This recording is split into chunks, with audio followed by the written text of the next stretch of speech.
Before the first grey light of dawn touches the narrow window of your small chamber, you wake without hurry, your eyes opening to a darkness so complete that for a moment there is only the soft sound of your own breath. The room is cold, the kind of cold that settles deep into the stones of the castle walls, and you feel it on your cheeks and in the air you draw into your lungs. Beneath you, the straw mattress rustles faintly as you shift, and the woolen blanket, rough with use, holds a trace of warmth from the hours of sleep. You lie still for a few minutes, listening to the silence that fills the castle at this hour, a silence that is not empty, but layered with tiny, distant sounds like the murmur of stone settling, or the faint tick of cooling embers somewhere far away. No bell has rung yet, no rooster has called, and the world outside the thick walls remains wrapped in the deep quiet that comes just before dawn. Slowly you push back the blanket and sit up, your bare feet finding the chilled surface of the floor, a single slab of worn stone, smoothed by countless footsteps over many years. The cold travels up through your soles and into your bones, a familiar sensation that marks the beginning of every day. You know without looking where your clothes are, having placed them the night before on a simple wooden stool near the bed. Your hands reach out in the darkness, finding the coarse fabric of your tunic and the heavier wool of your outer kirtle, and you dress with the unhurried movements of long habit, pulling the garments over your head and tying the simple laces at the sides. The wool scratches lightly against your skin, a reminder of its plain, sturdy nature, and you tuck the hem of the tunic into the waist of your hose before reaching for your leather belt. Each action flows into the next, a quiet sequence that requires no thought, leaving your mind calm and unburdened. When you are dressed, you turn to the small ledge beside the door, where a single tallow candle sits in a clay holder, alongside a flint and a steel striker. You take these items carefully, your fingers knowing their shapes as well as they know the contours of your own wooden spoon. The flint is cool and smooth except for the sharp edge where it has been knapped, and the steel is a curved piece of iron, worn bright where the sparks are drawn. You strike the flint against the steel with a short, practiced motion, and a brief shower of orange sparks jumps into the darkness, dying almost as quickly as they are born. You strike again, and this time one spark lands on the candle's wick, catching the thin trail of tallow smoke and blooming into a small steady flame that pushes the shadows back into the corners of the chamber. The light flickers as the melted tallow feeds the wick, and the scent of hot animal fat rises gently into the air, a smell you associate with the start of all your mornings. You replace the flint and steel on the ledge, lift the candle holder with its warm pool of liquid tallow already forming around the flame, and turn toward the door, ready to begin the short journey to the kitchen. The door opens without a sound, its iron hinges having been greased with kitchen fat many months ago, and you step out into the narrow corridor beyond. Here the darkness is even deeper, for there are no windows and no other lit candles at this hour, only the small circle of yellow light that travels with you. The walls are made of the same grey stone as your chamber, rough-hewn and cool to the touch, and the floor underfoot is uneven in places, worn into shallow dips by the passage of servants and guards and cooks over generations. You walk slowly, your soft leather shoes making a faint, shuffling noise on the stone, a sound so quiet that it seems to blend into the background hum of the castle's stillness. The flame of your candle wavers slightly as you move, sending dancing shapes up the walls, and you cup your free hand around it out of habit to keep it steady. As you make your way along the corridor, you pass other doors, all of them closed and silent, leading to storerooms and pantries and sleeping quarters much like your own. There is no need to hurry, and indeed the very idea of haste feels foreign in this moment, out of step with the slow rhythm of the castle before dawn. Somewhere high above, on the wall walk that overlooks the outer bailey, a night watchman stamps his feet to keep the cold at bay, and the muffled sound travels down through the stone like a distant heartbeat, steady and reassuring. You might also hear the faint call of a guard announcing the hour, a short cry that echoes once and then fades, leaving the silence deeper than before. These are the only signs that you are not alone in the vast sleeping structure, and you accept them as part of the familiar soundscape of your early mornings, asking nothing more of them than their quiet presence. The corridor turns to the left and begins a gentle downward slope, leading you toward the lower levels where the kitchen and the great hall are situated. Here the air changes slightly, growing cooler and carrying a faint musty scent of old stone and the memory of last night's fires. Your candle flame leans forward as if eager to guide you, and the shadows behind you stretch out long and thin. You place your hand on the wall for a moment, feeling the chill of the stone and the slight gritty texture of the mortar between the blocks, the sensation that grounds you in the present. Then you continue on, step by patient step, the sound of your footsteps a soft scuff that marks the passing of time without urgency. At the bottom of the slope you reach a short flight of stone stairs, worn in the center where countless feet have trodden the edges smooth over decades of use. You descend these stairs with care, lifting your candle a little higher to see each tread clearly, though your feet know the way so well that you could walk it blindfolded. The walls on either side are close here, and the coolness of the stone seems to radiate from all directions, wrapping around you like a cloak. At the base of the stairs a narrow passage opens to the right, and you follow it into a slightly wider hallway that leads directly to the kitchen entrance. This hallway has a high ceiling lost in shadow, and your candlelight picks out the arch of a doorway ahead, its wooden door standing open as it always does at this hour, waiting for your arrival. You pass through the doorway and into the kitchen itself, and the space opens up around you in a way that you feel rather than see at first, for your small candle can only illuminate so much. The air here is different again, carrying the faint lingering scent of wood smoke and herbs and the earthy smell of root vegetables stored nearby. You pause for a moment just inside the threshold, letting your eyes adjust to the new dimensions of the room. The great hearth dominates one wall, a dark cavern of cold ashes and soot-blackened stone, its iron spit resting silent and still. Above it the chimney rises into unseen heights, and you know that somewhere up there a faint grey light will soon begin to show as the sky lightens outside. For now, though, the hearth is a quiet giant, patient and waiting. You walk further into the kitchen, your candle throwing its small sphere of light onto the long wooden work table that stands in the center of the room. The table's surface is scrubbed clean and smooth, marked here and there with the faint stains of past preparations, and a few earthenware bowls are stacked neatly at one end, ready for the day's work. Beyond the table, against the far wall, shelves hold rows of clay pots and small jars of dried herbs, their labels written in a simple hand that you have learned to read by shape rather than by letter.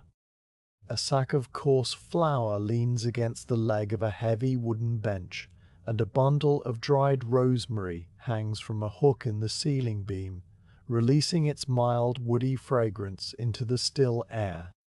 Every object is in its accustomed place, arranged by your own hands over many mornings just like this one, and the sight of them fills you with a quiet sense of order.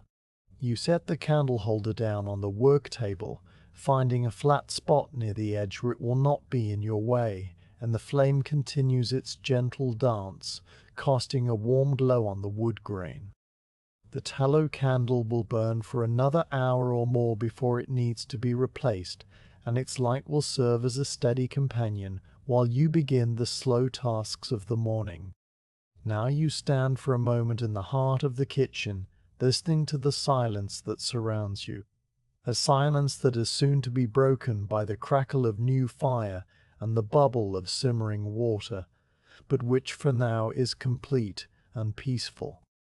Outside the narrow kitchen windows, which are set high in the walls and covered with oiled linen to keep out the cold, the world remains dark, though you sense that the darkness is beginning to thin almost imperceptibly at its edges.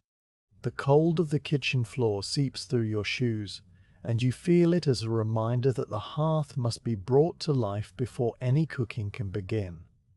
That task belongs to the next part of the morning, and you do not rush toward it. Instead, you take a moment to look around the room once more, noting the way the shadows cluster in the corners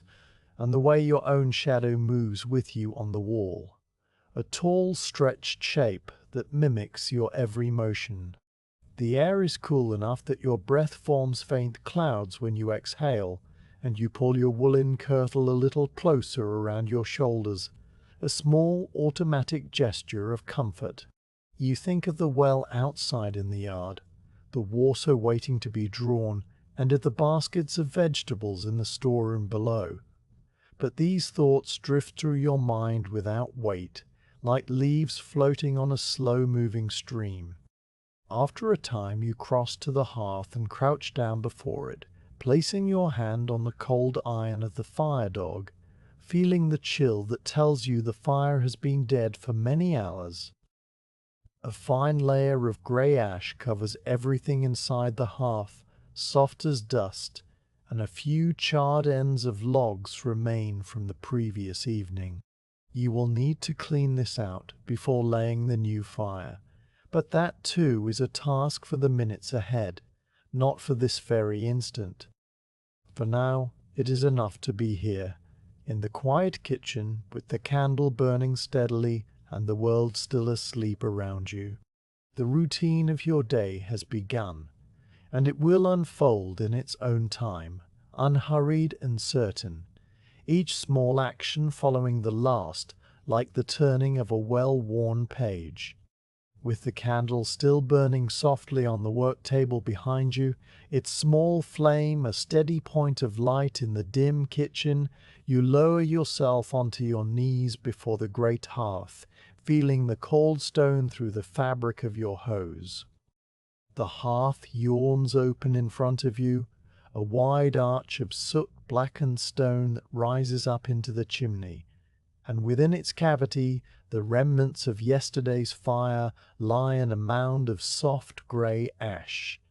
flecked here and there with the blackened stumps of logs that never fully burned away.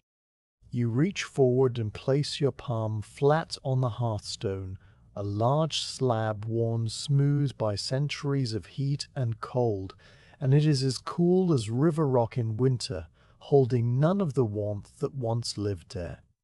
The air in the hearth smells of old carbon and fine dust,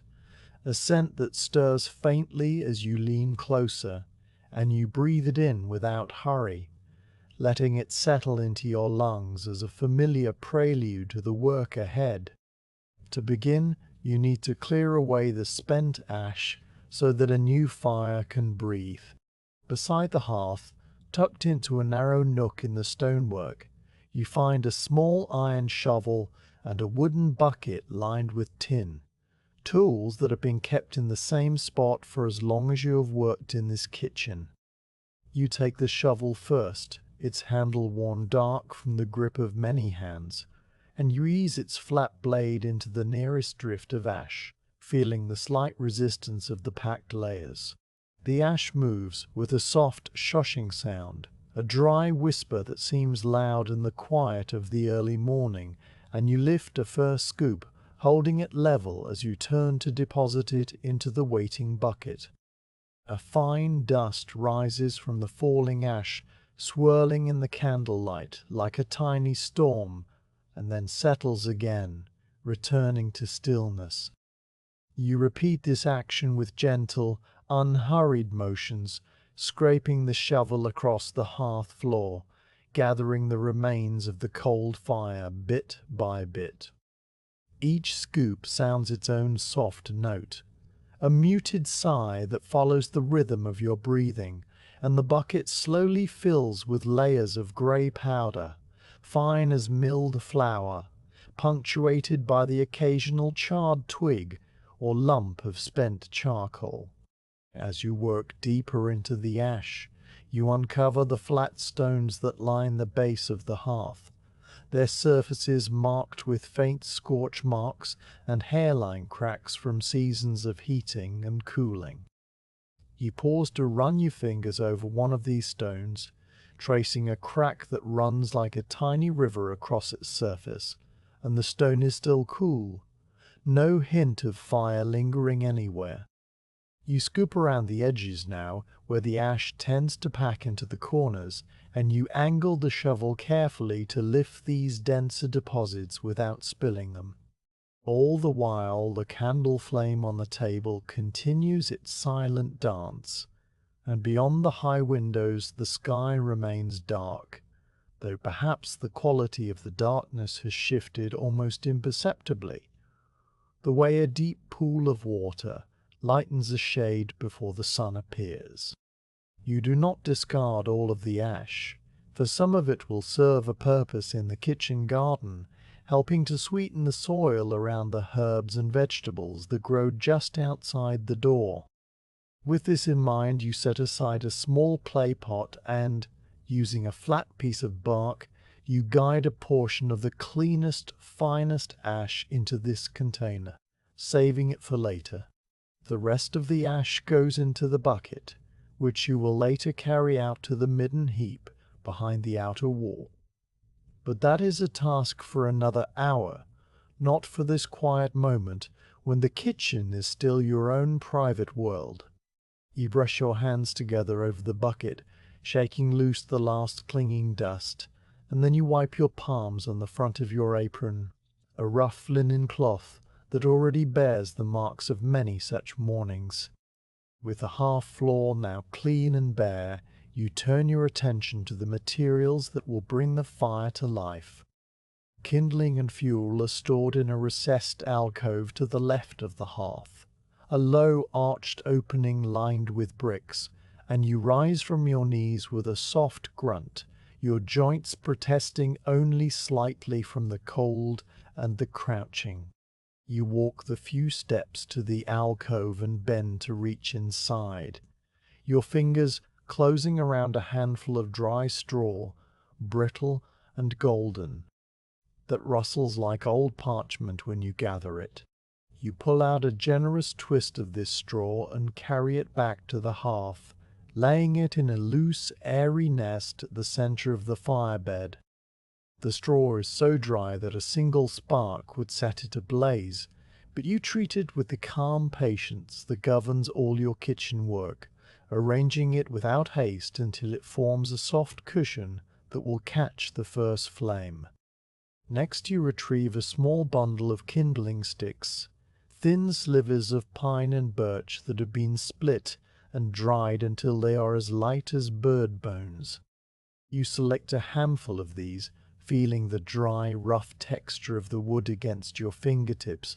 and you begin to place them over the straw in a careful lattice, the sticks crossing and leaning against one another to form a loose pyramid. You pay attention to the spaces between them, for a fire needs air as much as it needs fuel, and you adjust each stick until the structure feels balanced and open, a tiny wooden tent awaiting the heat that will transform it. The kindling makes little sound as you work, only the faint click of wood against wood, and the scent of resin rises faintly from the pine, sharp and clean in the cold air. Once the kindling is arranged to your satisfaction, you return to the alcove for the larger fuel, selecting 2 or 3 seasoned logs of oak, dense and heavy in your hands, their bark rough and silvery grey. You carry these to the hearth and set them down just outside the firebed for the moment, for they are not yet needed. The kindling must catch and burn strongly before they are added. Beside the logs, you place a small pile of thicker branches, finger width and wrist width, that will serve as an intermediate step between the twigs and the full logs, and you arrange these also in readiness, lining them up like tools on a craftsman's bench. Everything is now prepared, and the hearth resembles a small, orderly shrine to the elemental act of burning, awaiting only the spark that will wake it. For this task you need your flint and steel, the same tools you used to light your candle earlier, and you fetch them from the shelf where they belong, along with a small square of charred linen cloth that you keep in a tin box to catch the sparks. The char cloth is black and fragile, the texture of a dried leaf, and it holds a spark better than almost anything else. You place this cloth on the hearthstone just beside the straw nest,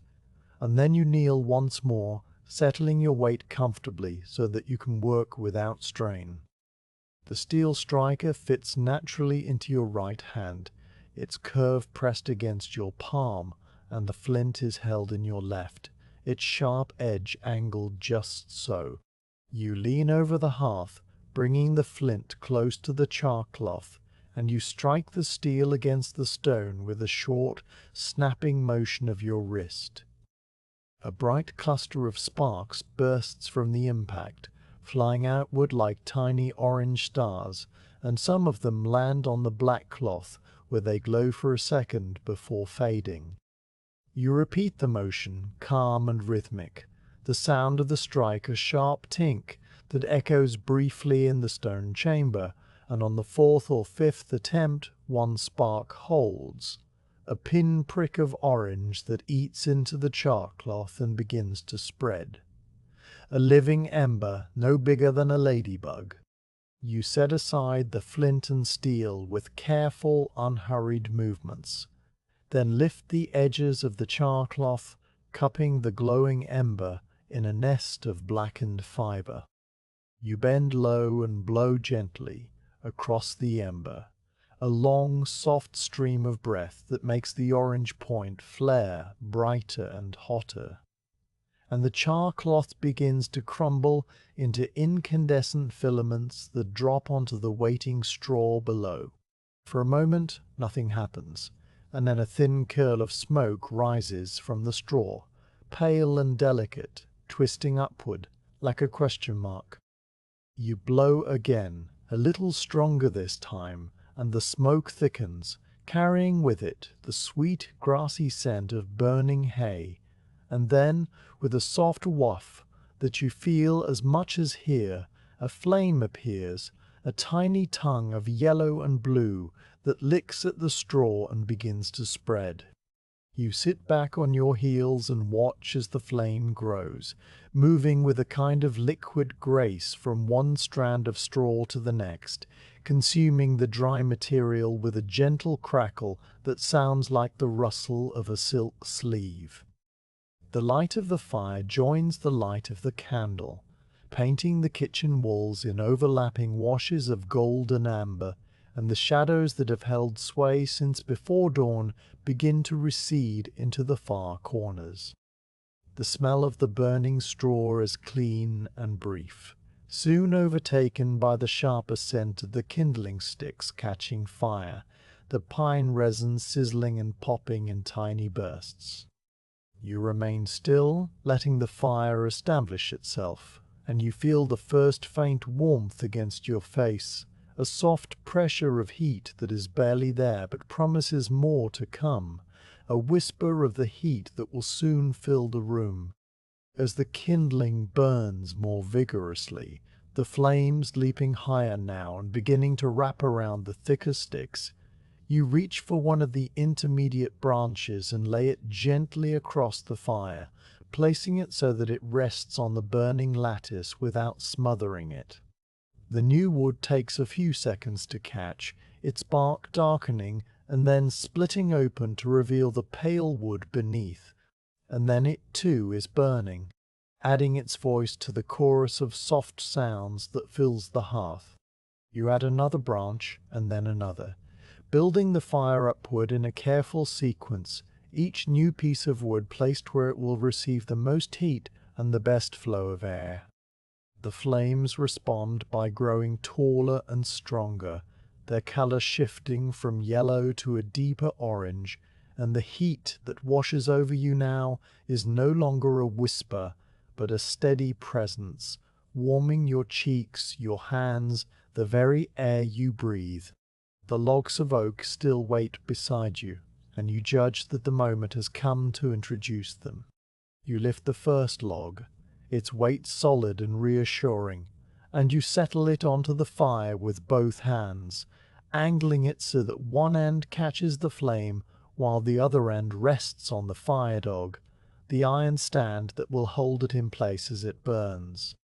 For a few moments the log seems to resist the fire, its dense wood slow to ignite, and then a small flame wraps around its base, clinging like ivy to a wall, and begins its patient work of turning the log into embers. You add the second log beside the first, leaving a narrow channel between them where the flames can rise freely, and then you sit back fully, resting your weight on the wooden stool that you have pulled close to the hearth without even thinking about it. The fire is now established, a living thing that crackles and sighs and sends up occasional puffs of smoke that find their way into the chimney and out into the still dark sky above the castle. For a while you simply sit and watch the fire, letting its warmth seep into your tired muscles and its gentle sound wash over you like the murmur of a distant river. The flames are hypnotic, always moving, never repeating the same pattern twice, and they paint the stone walls with undulating light, making the kitchen feel alive and awake in a way that it was not before. The candle on the work table has burned down by a third, its flame still steady, but it is now a secondary light, dwarfed by the radiant glow of the hearth. The everyday heroes who rose some of degrees, enough that you no longer see your breath, and the cold that had settled in your bones when you first woke is slowly being chased away. You stretch your fingers toward the fire, flexing them to work out the stiffness, and you feel the heat like a balm, comforting and slow. After a time, when the logs have caught well and the fire is burning with a steady, even roar, you rise from the stool and go to the far side of the kitchen, where the great iron cauldron rests on its own low stand near the wall. The cauldron is heavy, made of blackened iron with 3 stubby legs and a wide, rounded belly that can hold many gallons of water. Its surface is rough with age, pitted and scarred from countless heatings, and its 2 looped handles are worn shiny from the grip of the iron hook that lifts it. You grasp the cauldron by its rim and tilt it, walking it carefully across the flagstone floor with a series of small rocking movements, its iron feet scraping and clanking softly. The sound is a low metallic rhythm that joins the fire's crackle, and you navigate around the work table and the stacked bowls until you reach the hearth, where a heavy iron trammel hangs from a bracket set into the chimney stone. The trammel is a long, toothed rod with a hook at its end, and you adjust it to the proper height by lifting the hook and engaging one of the notches, a simple mechanism that you have used so many times that your hands perform the task entirely on their own. You lower the hook until it hangs at chest height, then you thread it through the bail of the cauldron, the heavy iron ring that connects the 2 handles, and you lift the cauldron slightly to settle it onto the hook. It sways for a moment, a pendulous motion that steadies as you let go, and then it hangs suspended over the growing fire, its round bottom hovering a hand's breadth above the tallest flames. The arrangement is good. The cauldron will heat slowly and evenly, and there is room to add more logs later if the fire needs to be built up. You step back to survey your work, and the kitchen now looks as a kitchen should, the hearth alive with flame, the cauldron ready to receive water, and the shadows dancing on the walls in a perpetual silent celebration of warmth and light. You take a deep breath, smelling the clean scent of burning oak mingled with the faint tallow of the candle and the distant earthy perfume of the vegetables still sleeping in the storeroom. The night outside is beginning its slow retreat, though the windows remain dark and the castle around you stirs only in the smallest ways, the shifting of a guard, the creak of a timber somewhere above. But here in the kitchen, the world is reduced to the fire's gentle roar and the soft settling of iron and stone, a small, contained sphere of quiet purpose.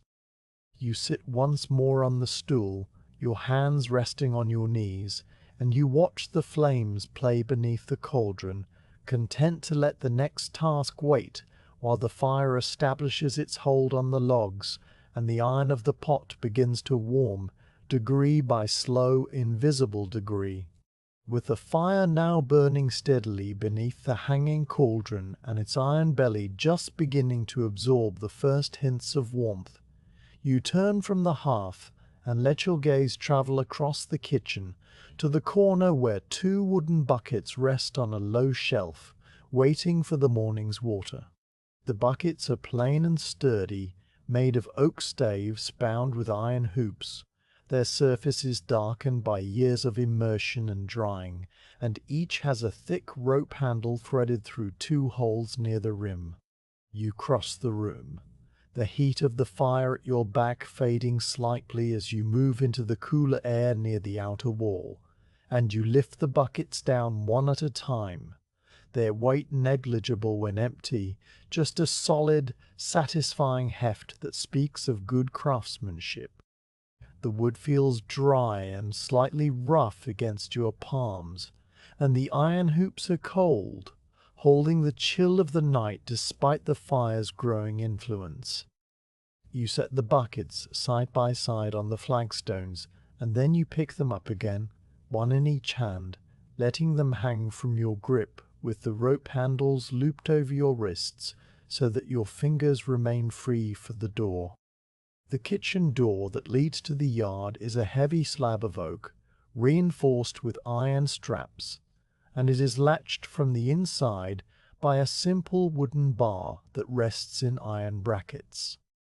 You lift this bar with one hand, sliding it sideways until it clears the brackets, and you lean it against the wall beside the door frame.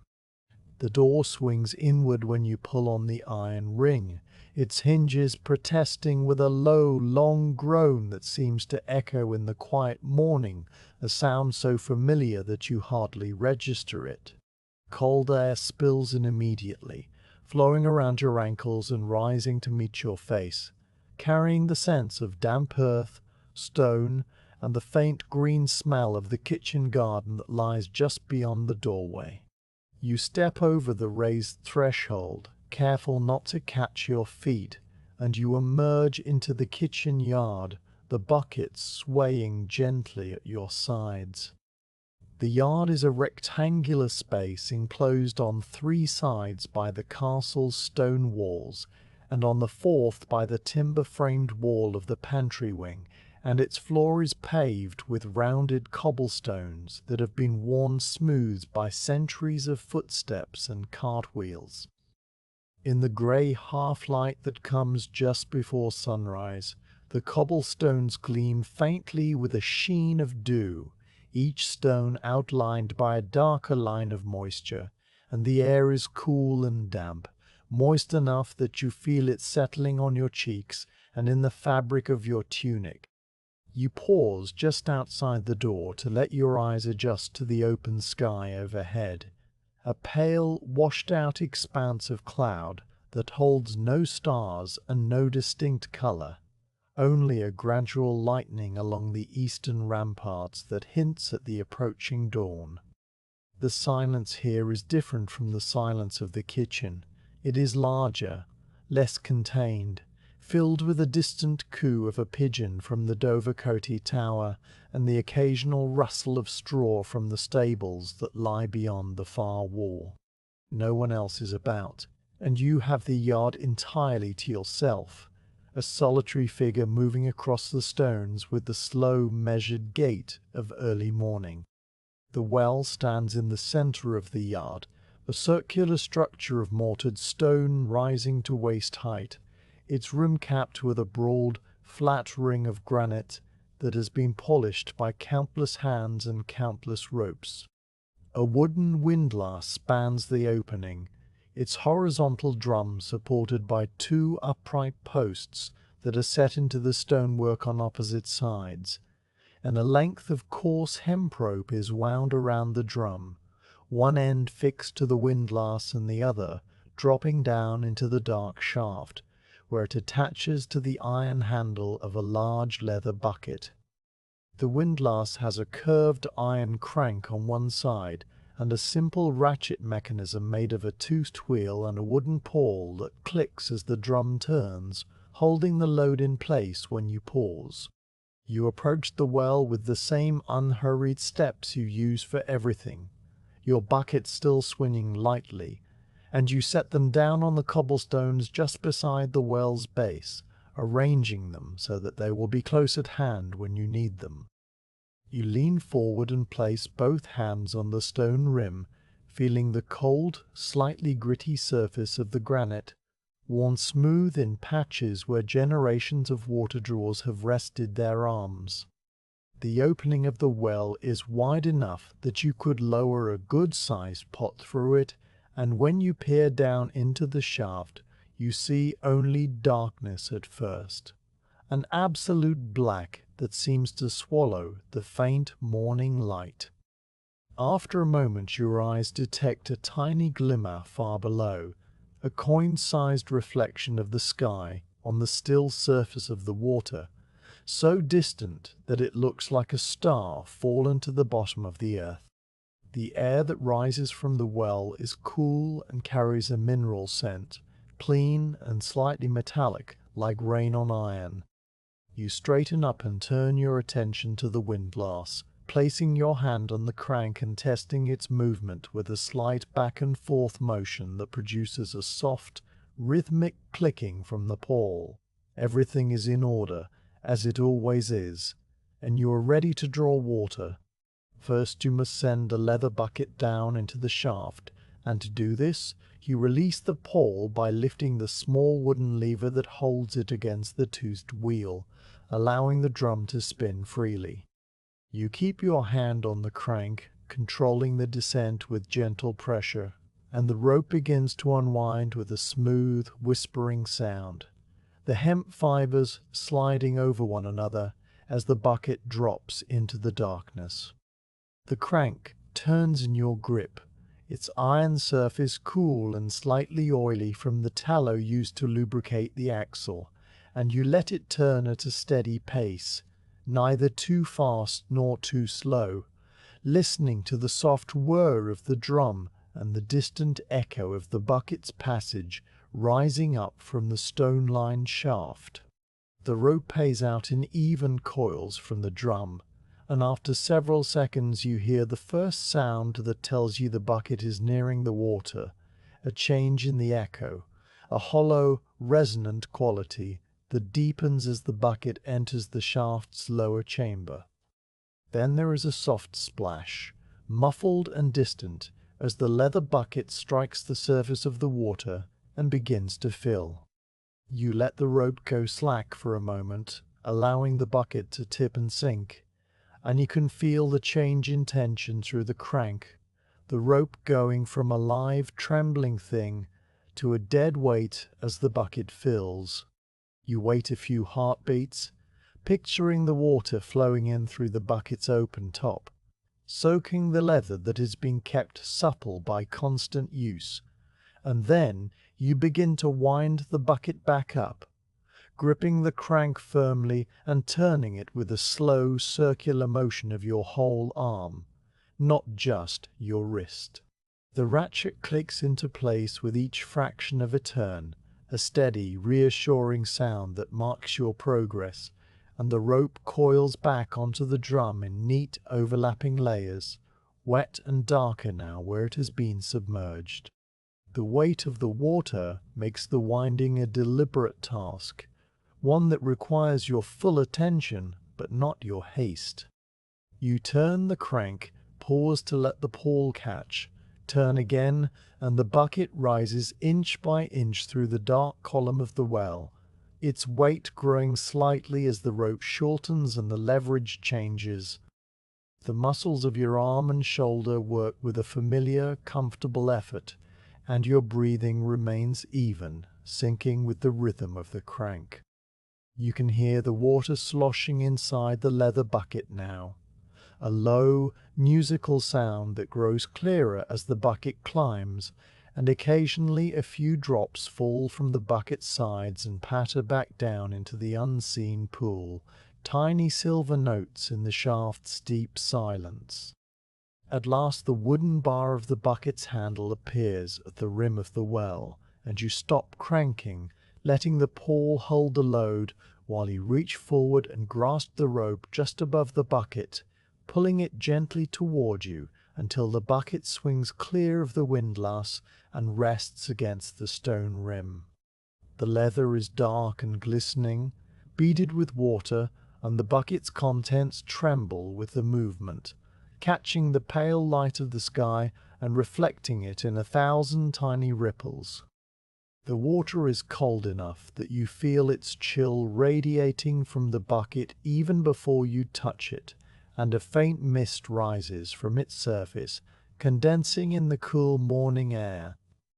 You steady the bucket with one hand while you reach for your first wooden pail with the other, and you tip the leather bucket carefully, pouring the water in a clear, smooth stream that gurgles and splashes softly as it fills the oak staves. The water is so clear that you can see the grain of the wood through it, and it carries the faint, clean taste of deep earth when you inhale the air above it, a smell like winter and stone. You fill the first wooden bucket nearly to the brim, leaving just enough space that it will not slosh over when you walk, and then you set it aside on the cobblestones, where it sits heavy and solid, the water's surface still trembling from the pour. The leather bucket is not yet empty, so you tip the remainder into the second wooden pail, and then you lower the leather bucket back into the well for a second draw, repeating the process with the same patient care, the descent, the splash, the slow winding upward, the cool rush of water as you fill the second bucket to match the first. When both pails are full, you empty the last drops from the leather bucket back into the well, letting them fall like a brief silver rain, and you secure the windlass by engaging the pawl and giving the crank a final gentle push to ensure it holds. The well is quiet now, its task complete, and the 2 buckets of water stand ready at your feet, their surfaces gleaming dully in the growing light. You crouch down and take up the buckets, one in each hand, feeling the instant pull of their weight on your arms and shoulders. The water shifts inside the pails with a soft rhythmic slosh, and you adjust your grip on the rope handles, looping them securely around your fingers. When you stand, you do so slowly, letting your body find its balance with the new load, and then you begin the walk back across the yard to the kitchen door. The cobblestones are still slick with dew, and you place each foot with care, feeling the uneven surface through the thin soles of your shoes, the rounded edges of the stones pressing up against your arches. The buckets sway with your stride, the water slapping gently against the wooden sides. But you have carried water this way so many times that your body knows exactly how to move, how to keep the rhythm steady, how to angle the buckets so that they do not spill more than a few drops that land on the stones and immediately begin to evaporate. The sky above you has lightened further during your time at the well, shifting from the deep grey of night to a softer, pearlescent tone that makes the surrounding walls look less severe,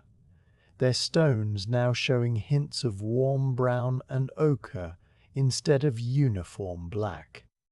A few birds have begun to stir in the eaves of the great hall, their sleepy chirps a tentative announcement of the day, and somewhere within the castle a door opens and closes with a distant thud, the first sign that the household is beginning to wake. You do not hurry in response.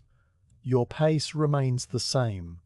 a slow, deliberate walk that allows the water to settle between steps, and you breathe the cool air deeply, savoring its freshness before the kitchen's heat reclaims you for the rest of the day. You reach the kitchen door, which still stands open as you left it, and you step carefully over the threshold, lifting each bucket high enough to clear the raised stone sill. The warmth of the kitchen wraps around you immediately, a welcome contrast to the yard's chill, and the fire's steady crackle greets you like an old friend, its sound mingling with a soft bubbling noise that has just begun to come from the cauldron as the residual heat warms the few drops of moisture left in its bottom from the previous day. You carry the buckets across the flagstones, your footsteps now sounding different on the hard flat surface, and you set the first bucket down near the hearth, close to the cauldron side, while the second bucket you place a little distance away, against the wall where it will stay cool and be available for later needs. You rest for a moment, straightening your back and rolling your shoulders to ease the faint ache from carrying the weight, and then you take up the first bucket again, gripping it with both hands this time, one on the rope handle and one on the bottom rim. You lift it to chest height, the muscles of your arms tightening, and you tilt it slowly over the open mouth of the cauldron, pouring the water in a wide, steady arc. The water meets the heated iron with a hiss and a puff of steam, a sound that fills the kitchen for a brief moment before the water settles and begins to absorb the heat from the metal, its surface shivering with tiny bubbles that cling to the cauldron's sides. You pour until the bucket is empty, and then you set it down, its interior already drying in the warm air. The cauldron is now half full, the water a pale, clear body that reflects the firelight in shimmering orange patches, and you know that it will take a good while to heat, rising slowly from the well's deep cold to the gentle simmer required for pottage. You pick up the second bucket and carry it to its place against the wall, where it will sit undisturbed until you need to add more liquid to the pot later in the day, or to wash your hands, or to fill the small kettle for washing up. The bucket's shadow stretches out across the flagstones, cast by the firelight, and you nudge it slightly with your toe to ensure it is stable. Then you return to the hearth, pausing to add a thin branch of birch to the fire, feeding the flames that have begun to lick at the bottom of the cauldron with renewed vigor. The fire pops and a small shower of sparks rises into the chimney, and you watch them disappear into the darkness above, little travelers vanishing into the unknown. You sit down on the three-legged stool that has become your station, the same stool you sat on while the kindling caught, and you stretch your hands toward the fire, palms outward, letting the heat seep into your fingers and wrists. The warmth is a slow, spreading comfort that moves up your arms and settles in your chest, and you close your eyes for a moment, listening to the soft chorus of the kitchen, the fire's murmur, the gentle tick of cooling iron, the occasional drip of condensation from the cauldron's rim falling into the flames with a tiny sizzle. The water you have just drawn from the deep earth will soon begin its transformation, turning from cold well water into the foundation of a meal. But for now it simply rests in the iron pot, heating degree by degree, while you sit beside it in the quiet companionship of the fire. The water now rests quietly in the cauldron, its surface calm and slowly warming, and the fire continues its steady consumption of the oak logs, sending up an occasional curl of pale smoke that vanishes into the chimney's dark throat. You sit on your stool for a while longer, letting the heat ease into your hands and the small of your back, aware that the next task requires you to leave this warm circle of light and descend into the cooler, darker parts of the castle. The pottage will need more than water and fire. It will need substance, the earthy heart of root vegetables that have been sleeping in the storeroom since the autumn harvest, and now is the time to fetch them. You rise slowly, the stool scraping softly on the flagstones, and you take a moment to stretch your arms above your head, feeling the pull of muscles that have been still for too long, before you walk to the corner where a woven basket sits waiting. The basket is made of willow withies, pale and smooth, woven into a deep, round shape with a sturdy handle arching across the top, its rim reinforced with a thicker band of split wood. It has held vegetables many times, and the interior is stained here and there with the faint brown ghosts of old earth, the residue of turnips and carrots long since cooked and eaten. You pick it up by the handle, the weight of it negligible, and you loop the handle over your forearm so that the basket hangs at your side like a companion. You then take the tallow candle from the work table, its flame still burning steadily though the stub has shortened, and you shield it with your cupped hand as you cross the kitchen toward the narrow doorway that leads deeper into the castle's lower level, a passage you have walked so often that your feet know every slight unevenness in the floor. The doorway opens onto a short flight of stone steps, worn and slightly concave from centuries of use, and you descend them slowly, the candlelight bobbing ahead of you and painting shifting shadows on the walls. The air changes as you go down, the warmth of the kitchen falling away behind you, and a cooler, damper atmosphere rising to meet you from below, carrying a smell that is at once clean and ancient, the smell of packed earth and limestone, and the faint, sweet perfume of stored vegetables. The steps are narrow, and you place each foot carefully, feeling the cold stone through your shoes, the temperature dropping degree by degree with each tread, until you reach the bottom and step onto a floor of hard-packed earth that has been tamped down over generations until it is as solid as tile. You are now in the undercroft, a series of low-ceiling chambers that run beneath the great hall and the kitchen, used for storage of all the dry goods and root vegetables that keep the castle fed through the long winter months. The passage you are in is narrow, its walls made of rough stone blocks that glisten faintly with moisture, and your candle illuminates only a small circle around you, leaving the rest in deep shadow. The silence here is even more profound than in the kitchen, a heavy, muffled quiet that seems to press against your ears, broken only by the soft scuff of your footsteps and the distant, rhythmic drip of water somewhere in the darkness, a sound that has been repeating for centuries and will likely continue for centuries more. You walk forward, the basket swinging gently, and the candle flame wavers as you move through the still air, its light catching the edges of doorways and arches that lead to other storerooms filled with barrels of salted fish, sacks of grain, rounds of cheese wrapped in cloth, and clay jars of preserved fruits. You pass these doorways without stopping, your destination fixed in your mind, a room at the far end of the corridor where the root vegetables are kept in bins of sand and straw. When you reach the vegetable storeroom, you push open the heavy wooden door, which is not latched but simply rests against its frame, and you step inside, the candlelight flooding the small space with a warm glow. The room is roughly square, with a low ceiling supported by thick timber beams that are dark with age, and its walls are lined with wooden bins of varying sizes, each filled with a different type of vegetable, all of them nestled in dry sand or straw to keep them from spoiling.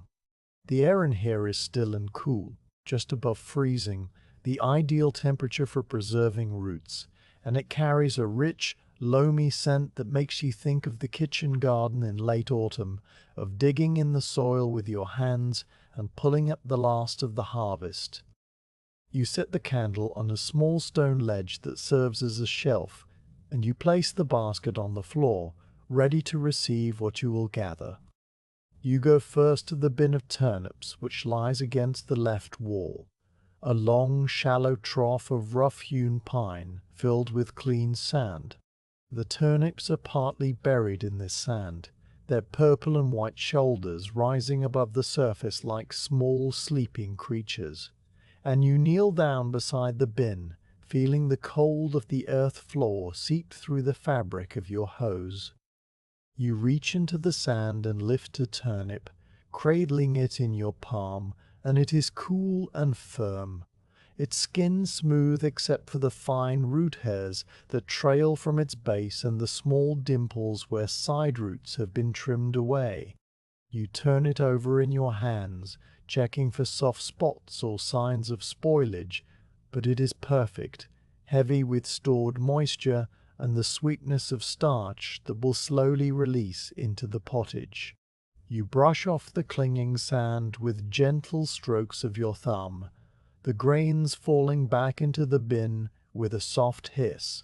and then you place the turnip in the basket, where it lands with a dull, solid thud. You select 4 more turnips in the same careful manner, each one examined and cleaned before it joins the first, until the basket holds a small pile of them, their purple crowns and white bodies nestled together like eggs in a nest. Next you move to the bin of parsnips, which lies beside the turnips, separated by a low wooden divider. The parsnips are longer and more slender. Their skins are pale ivory color that darkens to a deeper tan near the crowns, and they are stored upright in damp sand to keep their tips from drying out.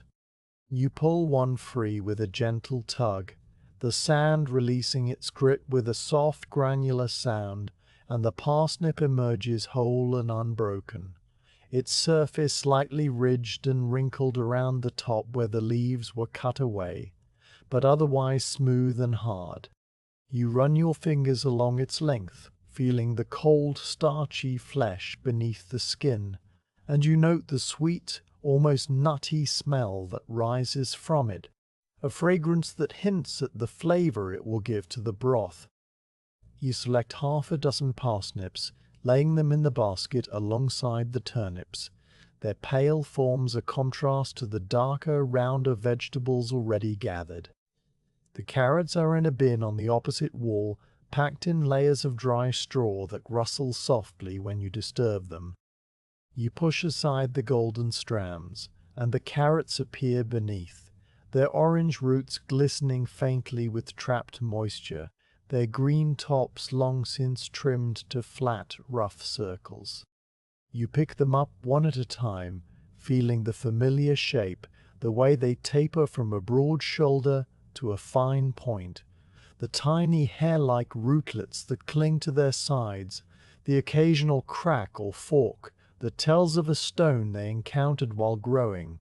The carrots are cold from the earth, as cold as the turnips and parsnips, and they make a crisp snapping sound when you accidentally press too hard on one, a clean break that reveals the bright, juicy interior.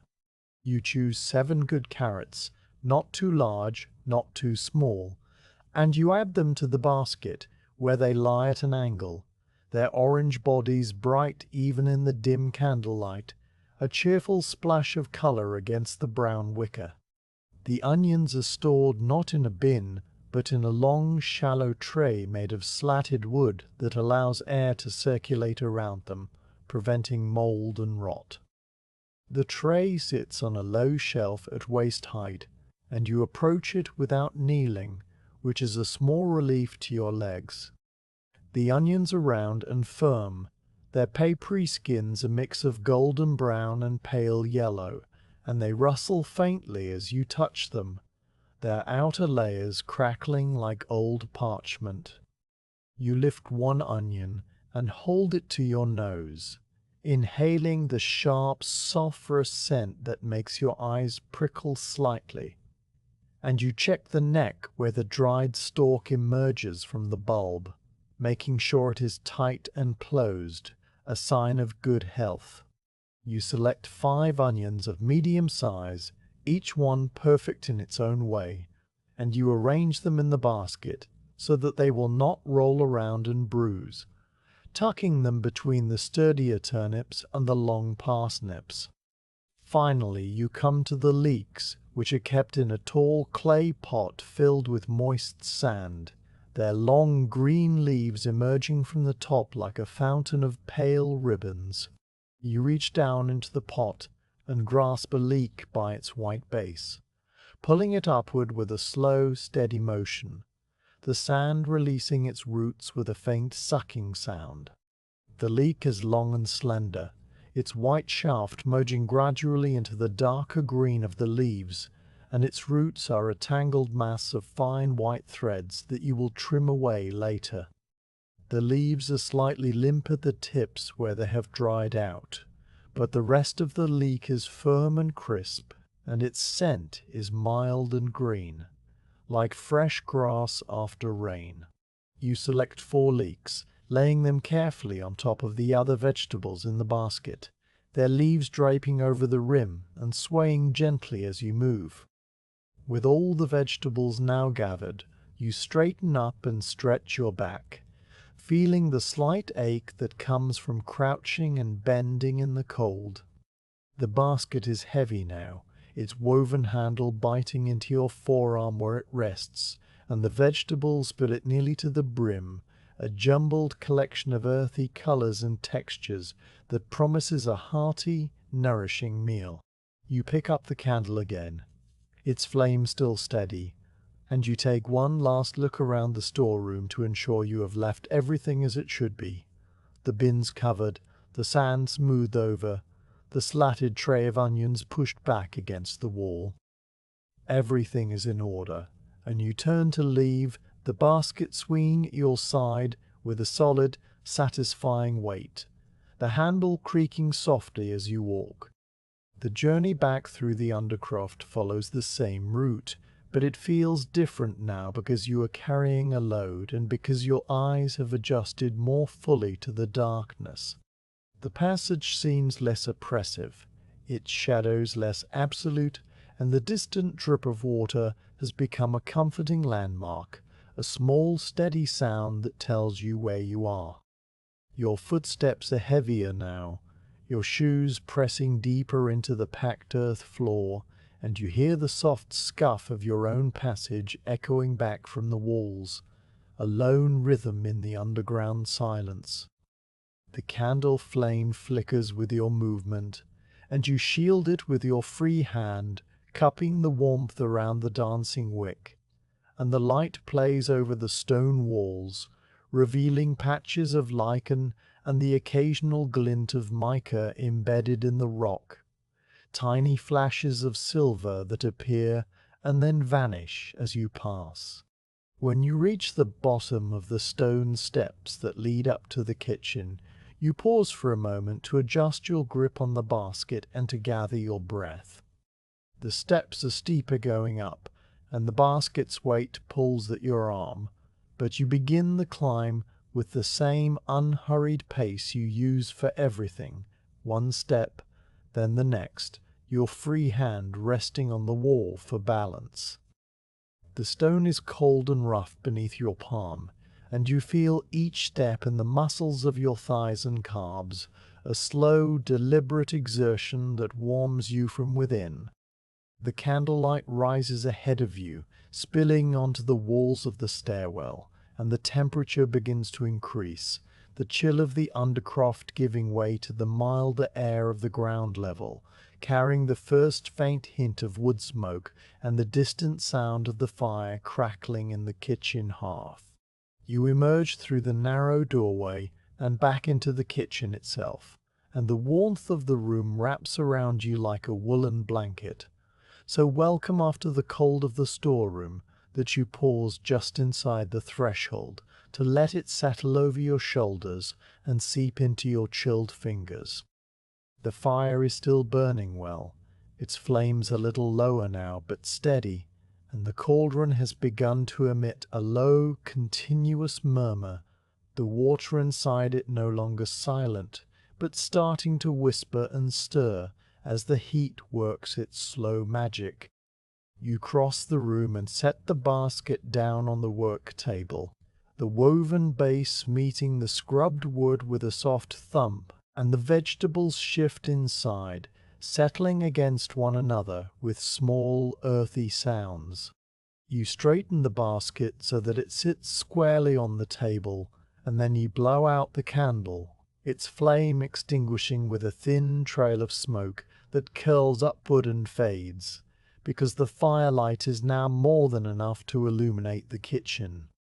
You stand at the work table for a moment, looking at the vegetables you have gathered, their surfaces still cool and slightly damp from the storeroom air, and you begin to plan the order of the chopping that will come next. But that is a task for the minutes ahead, not for this very instant, and so you take a few slow breaths, letting your body adjust to the warmth and the light, listening to the fire's gentle roar and the first soft bubbling of the water that has just begun to form tiny pearls of steam around the cauldron's rim. The kitchen is peaceful, filled with the promise of a long, slow day, and you are content to stand here with your basket of roots, the morning's work unfolding exactly as it should, one small, quiet action at a time. The basket of root vegetables sits on the work table where you left it, the turnips and parsnips and carrots and onions and leeks all nested together in a quiet jumble, their skins still cool from the storeroom's deep chill. The kitchen around you has grown warmer in the short time since you returned,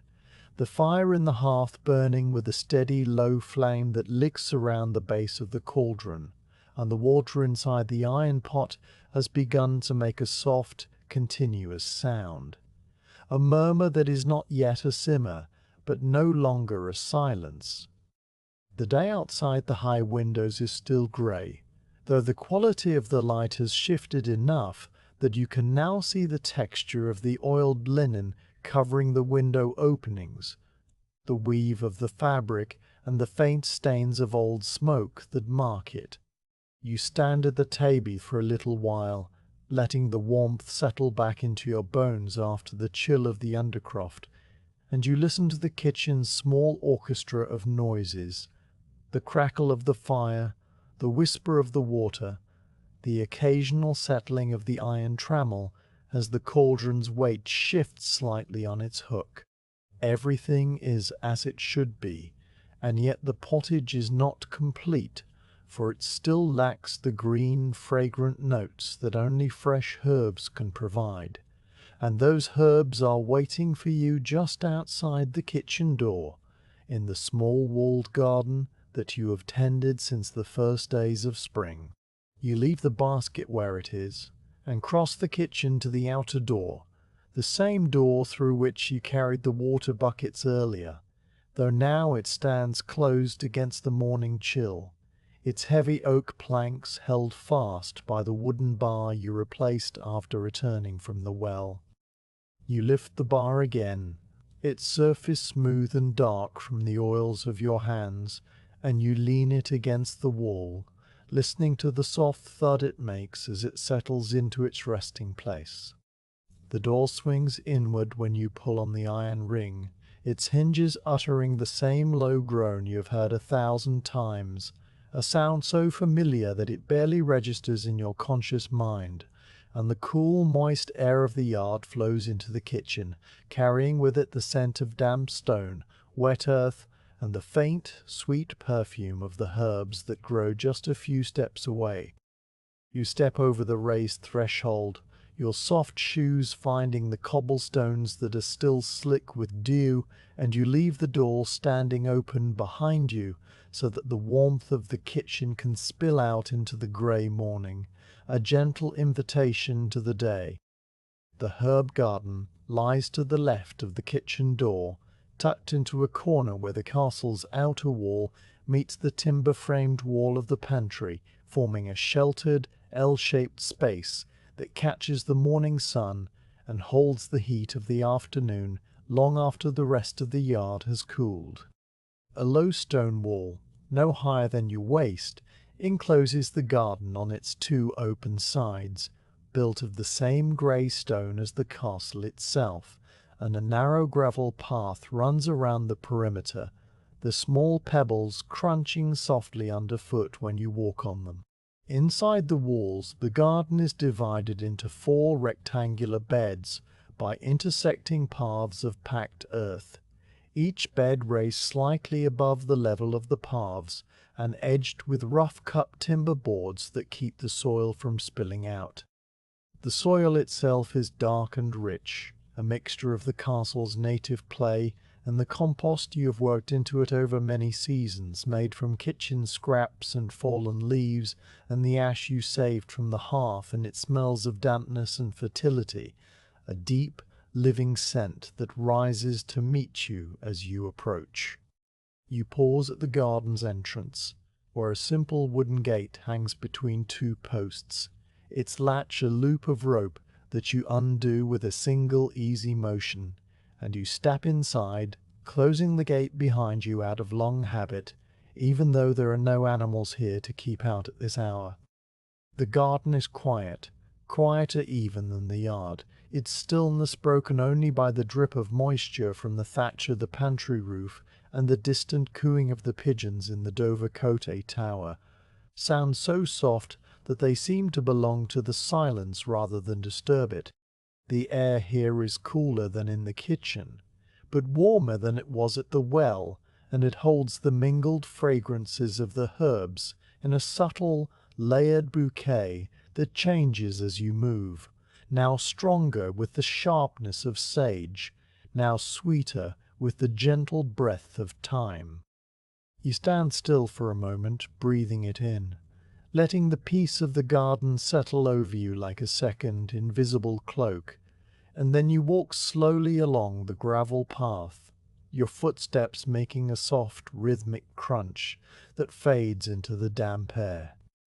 The first bed you come to is the one nearest the kitchen wall, and it is planted almost entirely with sage, a woody shrub that has grown large and sprawling over the years, its branches spreading out in all directions and its leaves overlapping one another in dense clusters of silvery green.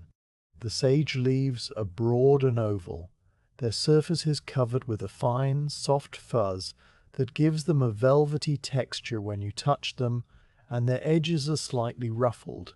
like the hem of a worn linen garment. The color of the leaves is a pale, dusty green, muted and calm, and when you bend close to the plant, you see the fine network of veins that runs through each leaf, a delicate pattern of lighter lines against the darker background. The scent of sage rises from the leaves as your movement stirs the air, a warm, pungent fragrance that is at once medicinal and savory, with hints of eucalyptus and a faint, bitter undertone that speaks of the plant's strength. You reach into the bush and select a handful of the largest, healthiest leaves, pinching each stem between your thumb and forefinger and giving a gentle twist to separate it from the branch, and the leaves come away cleanly, releasing a fresh burst of their scent as the tiny hairs are disturbed. You gather 10 or 12 leaves, enough to flavor the pottage without overwhelming the other herbs, and you hold them in your cupped palm, feeling their soft weight and the slight moisture of the morning dew that still clings to their surfaces. From the sage bed, you move along the gravel path to the second bed, which is given over to thyme, a low-growing herb that creeps along the ground in a dense mat of tiny leaves and slender, woody stems. The thyme is still wet from the night, its small oval leaves glistening with droplets of water that catch the grey light and turn it into something like silver, and when you brush your fingers lightly over the top of the plant, the droplets scatter and the scent of thyme rises up,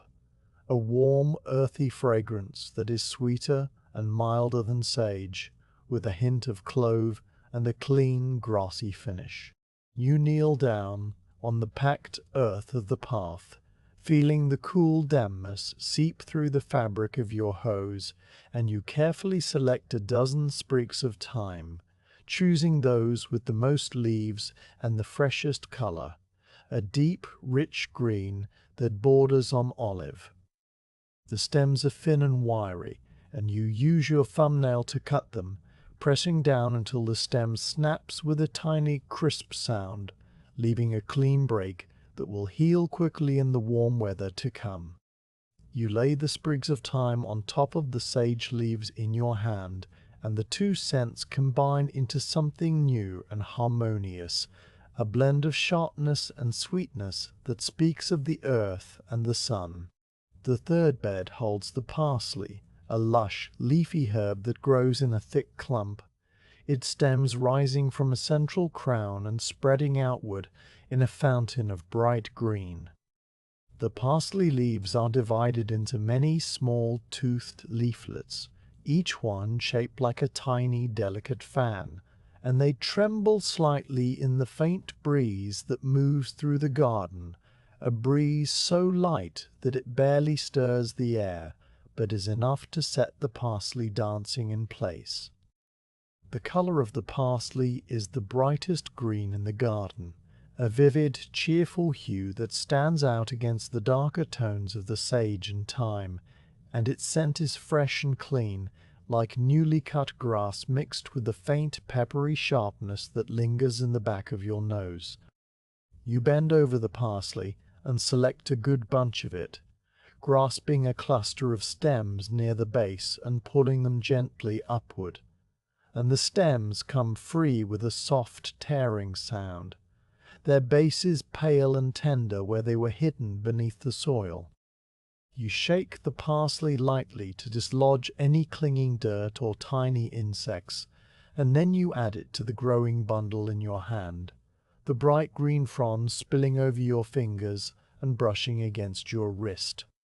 At the far end of the garden, against the warmest wall where the sun lingers longest, grows the rosemary, a tall, woody shrub that has been in this spot for more years than you can count, its gnarled branches twisting upward and outward in a slow, patient architecture that follows only its own design. The rosemary is in flower at this time of year, small clusters of pale blue blossoms that dot the branches like tiny fragments of sky, and the bees will come later when the day has warmed to visit these flowers and carry their pollen away. But for now the rosemary is quiet, its needle-like leaves dark green on top and silvery white beneath, releasing their powerful resinous fragrance at the slightest touch. You do not need much rosemary for the pottage. The single sprig will be enough, for its flavor is strong and can easily dominate the other herbs if used too freely, and so you reach into the bush with care, avoiding the sharper twigs, and you break off a single long sprig from the outer edge of the plant. The sprig is firm and springy, its leaves packed tightly along the stem like the bristles of a tiny brush, and its scent rises around you, a deep, piney aroma that clears your head and makes you think of the hillsides where wild rosemary grows among the rocks. You hold the sprig to your nose for a moment, breathing in the fragrance, and then you lay it on top of the parsley, where its dark green needles contrast with the bright, delicate leaves. Your hand is now full of herbs, a small fragrant bundle that represents the living heart of the garden, and you cradle it carefully as you rise from your kneeling position on the path, your knees making a soft popping sound that is the only complaint your body offers. You look around the garden one more time before you leave, checking the other beds where the chives and the marjoram and the chamomile grow, but you do not need them today, and so you let them be, their leaves and flowers waiting for another meal, another purpose. The garden is peaceful, its plants undisturbed, and you feel a quiet satisfaction in having taken only what is needed, in leaving the rest to continue its slow green growth. You open the wooden gate and step back out onto the cobblestones of the yard, closing the gate behind you and securing the rope latch with a simple loop.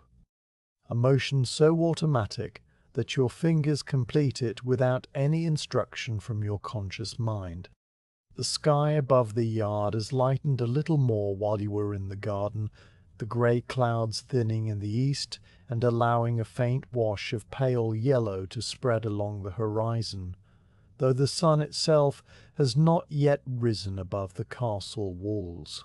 The cobblestones are beginning to dry in places, the dew evaporating into the slowly warming air, and a few more birds have joined the morning chorus, their calls a sporadic pattern of chirps and trills that echo off the stone walls and then fade.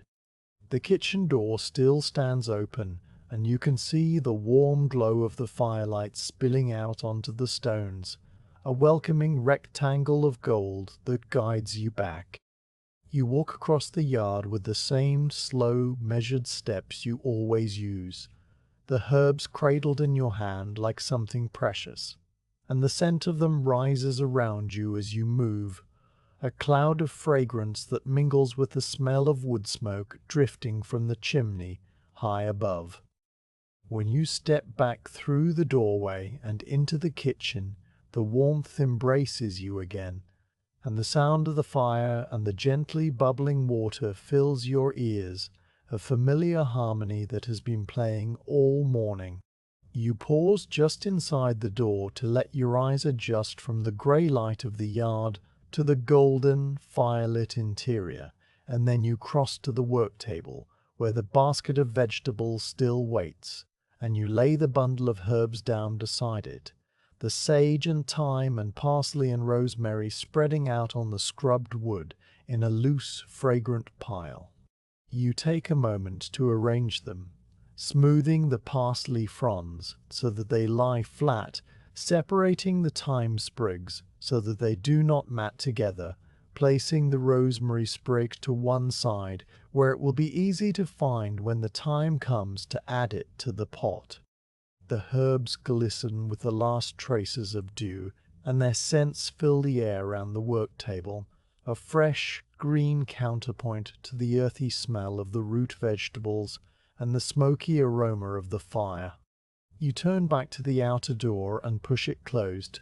the heavy oak swinging on its hinges and meeting the frame with a solid, satisfying thump that seals the kitchen off from the yard once more. You lift the wooden bar and settle it back into its iron brackets, the bar sliding into place with a soft scrape of wood on metal, and then you stand for a moment in the quiet of the kitchen, listening to the sounds that are now entirely indoors, the fire, the water, the settling of the stones, and the faint, distant stirrings of the castle waking up above you.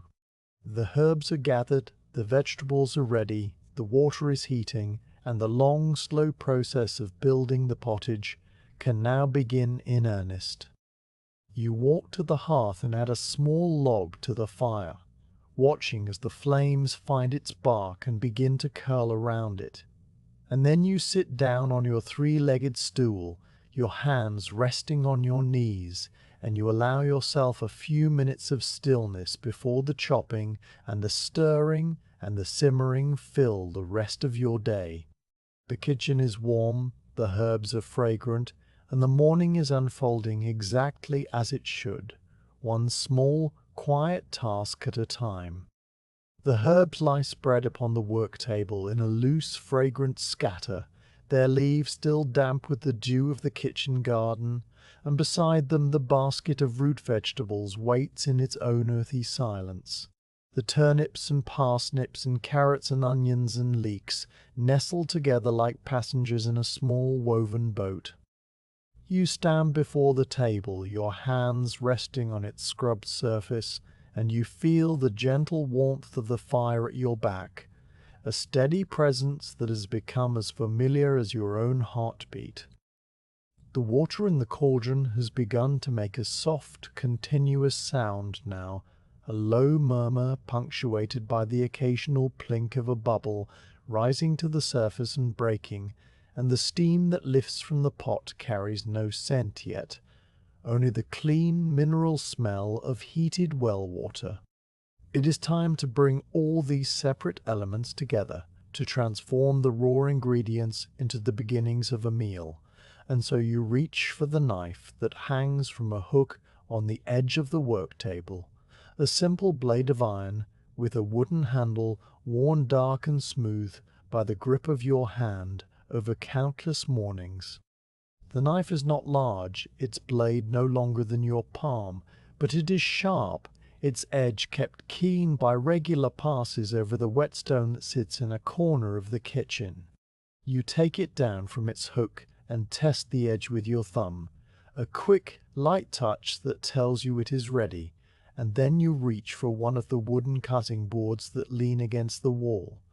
A thick slab of beechwood that has been used so often that its surface is scored with 1,000 tiny cuts, a map of all the meals that have been prepared in this kitchen. You set the board flat on the table, its weight solid and steady, and you turn your attention first to the turnips, lifting them one by one from the basket and placing them on the board in a small cluster of purple and white. The turnips are still cool from the storeroom, their skins firm and smooth under your fingers, and the fine root hairs at their bases brush against your palm like tiny, dry threads. You take the first turnip and hold it steady on the board with your left hand, curling your fingers inward so that your knuckles guide the blade, a position so practiced that your body assumes it without any conscious instruction. The knife blade meets the turnip skin with a soft, crisp sound, a sound that is half crunch and half whisper, and you slice downward through the pale flesh, dividing the turnip into two halves that fall apart on the board, their inner surfaces glistening with moisture and showing the faint concentric rings that mark the vegetable's slow growth in the garden soil. You set one half aside and begin to cut the other into even cubes, slicing first into flat planks, then turning the planks and cutting them into strips, then gathering the strips and cutting across them to produce a pile of small, regular dice that are roughly the size of the tip of your thumb. The knife moves with a steady, rocking rhythm, its blade rising and falling, the handle pivoting in your grip, and the sound of the chopping fills the kitchen with a gentle, repetitive cadence, a soft tock-tock that merges with the murmur of the fire and the bubbling of the water.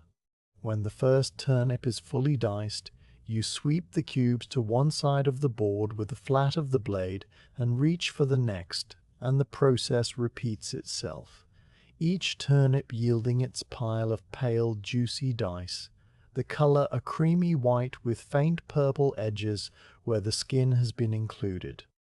The parsnips come next, and you lift them from the basket, their long tapering bodies cool and hard in your grip, their skins a pale ivory that darkens to a woody tan at the crown. The parsnips require a slightly different approach, for their shape is less uniform and their cores can sometimes be tough and fibrous, a condition you check by slicing a thin disc from the thick end of the first parsnip and examining the central circle, which is pale and tender with no sign of woodiness. Satisfied, you proceed to cut the parsnips into pieces that will cook at the same rate as the turnips, slicing the thicker portions into narrower segments and the thinner tips into slightly larger chunks, balancing the sizes so that everything will soften evenly in the long simmer ahead. The parsnips make a denser sound under the knife, a lower, more solid thud than the turnips, and their flesh is slightly drier, less juicy, with a sweet, nutty fragrance that rises as you cut, filling the air around the work table with the promise of the flavor they will release into the broth. You add the parsnip pieces to the growing pile on the board, their pale forms mingling with the lighter turnip cubes. The carrots follow, their orange roots bright and cheerful against the dark wood of the cutting board, and you take them up one at a time, feeling the familiar taper from broad shoulder to narrow point, the tiny hair-like rootlets that still cling to their sides despite the brushing you gave them in the storeroom. You trim away the rough crown where the green tops were cut, a quick angled slice that removes the dry, discolored ring, and then you cut the carrots into rounds, simple coins of orange that vary in size according to the thickness of the root, the larger rounds coming from the top and the smaller, more delicate rounds from the tip. The carrots are crisp and snappy under the knife, their flesh dense and bright, and the scent they release is sweet and earthy, a clean, rooty smell that makes you think of the garden in late summer, of pulling carrots from the warm soil and wiping them on the grass before eating them raw. You gather the carrot rounds into a pile beside the turnips and parsnips, and the three colors together, white, ivory, and orange, make a pleasing pattern on the wooden board, a palette of earth tones that speaks of the season and the soil. Now you turn to the onions, lifting them from the basket and placing them on the board, their papery skins crackling softly as you handle them, the outer layers a golden brown that flakes away at the edges, revealing the paler, tighter layers beneath. You take the first onion and slice off the root end with a single clean cut, then the stem end, and then you peel away the papery skin, the thin, brittle layers coming off in a series of small, dry rustles, like the sound of leaves falling onto stone. The peeled onion is smooth and glossy, its layers pressed tightly together, and its sharp, sulphurous scent rises immediately, making your eyes prickle and water, a sensation that is so familiar that you barely notice it anymore, though you do blink a few times and wipe the back of your hand across your cheek. You lay the onion flat on the board and begin to slice it into thin half rings, the knife moving through the layers with a soft, slicing sound, each stroke releasing more of the onion's volatile oils into the air. The half rings fall apart into slender crescents, translucent and pale, and you separate them with your fingers, spreading them out on the board so that they will not clump together when they go into the pot. You repeat the process with the remaining onions, your hands moving with the same unhurried rhythm, until all the onions have been reduced to a pile of delicate, glistening slices that quiver slightly with the movement of the air. The leeks are the last of the vegetables to be prepared, and you take them from the basket, their long green leaves draping over your wrist and brushing against the tabletop. Leeks require a bit more attention than the other vegetables, for they often hold pockets of soil between their layers, trapped there during their long growth in the garden, and you must clean them thoroughly before they can be cut. You fill a small clay bowl with water from the bucket that stands against the wall, and you carry it to the work table, setting it down beside the cutting board. The first leek you take and trim away the root end, a tangled mass of fine white threads that you discard into a small pile of scraps that will later go to the kitchen garden for compost. And then you strip away the outermost layer of leaves, which are often tough and discolored, revealing the cleaner, paler layers beneath. You slice the leek in half lengthwise, from the white base up through the green leaves, and then you hold the halves under the surface of the water in the clay bowl, swishing them gently back and forth, your fingers working into the layers to dislodge any hidden grit. The soil particles sink to the bottom of the bowl, tiny dark specks that cloud the water briefly before settling, and you lift the clean leek halves out, shaking off the excess moisture, and lay them on the cutting board. With the leeks cleaned, you slice them crosswise into thin rings, the white and pale green portions yielding soft, tender circles, the darker green tops yielding slightly tougher but still flavorful pieces that will add color and depth to the pottage. The leeks make almost no sound under the knife, a soft, yielding slice that is the quietest of all the chopping sounds, and their scent is mild and green, a fresh, grassy note that mingles with the sharper onion smell and the sweet earthiness of the root vegetables.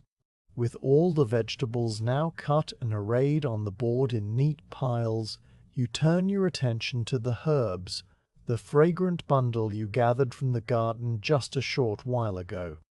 The sage leaves are the first to be prepared, and you take them up one at a time, their velvety surfaces soft against your fingers, and you stack them into a small pile, pressing them flat. You roll the stack into a tight cylinder, and then slice across it with the knife, cutting the sage into thin ribbons that release their warm, pungent fragrance with every stroke of the blade, a scent that fills your nose and reminds you of the garden in full sun. The thyme sprigs require a different technique, for the leaves are too small to chop and the stems are too woody to eat, so you hold each sprig by its tip and run the thumb and forefinger of your other hand down the stem, stripping the tiny leaves away in a gentle, brushing motion that leaves the bare stem behind. The leaves fall onto the board in a small, dark green pile, their fragrance rising as they are bruised by your fingers, and you discard the stems into the scrap pile with the other trimmings. The parsley you treat in much the same way as the sage, gathering the fronds into a tight bunch and slicing across them with a knife, the bright green leaves falling into a fine feathery chop that looks like scattered emeralds on the dark wood. The rosemary sprig you handle last, for its needle-like leaves are strong and resinous, and you strip them from the stem by pinching the tip and pulling downward,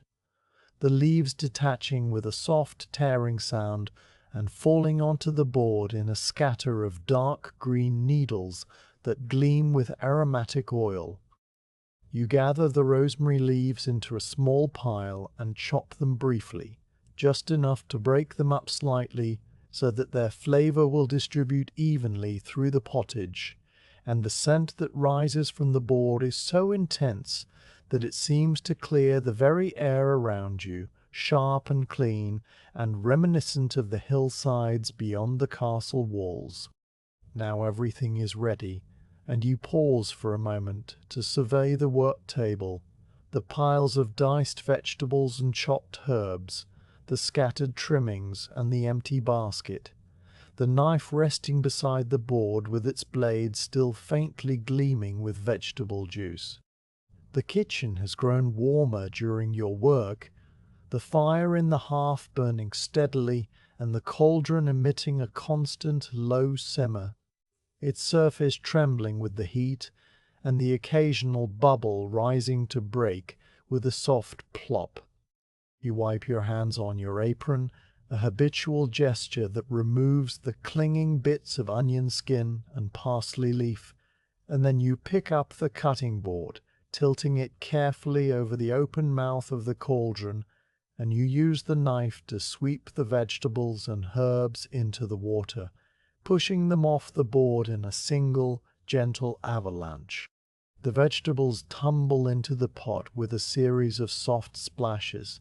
the heavier turnips and parsnips sinking quickly, the lighter carrot rounds and onion slices floating for a moment before subsiding, the herbs spreading out across the surface like a green raft that slowly begins to break apart as the water moves. The water, which was clear just a moment ago, now becomes slightly cloudy, tinted with the colors of the vegetables and flecked with tiny fragments of herb leaf,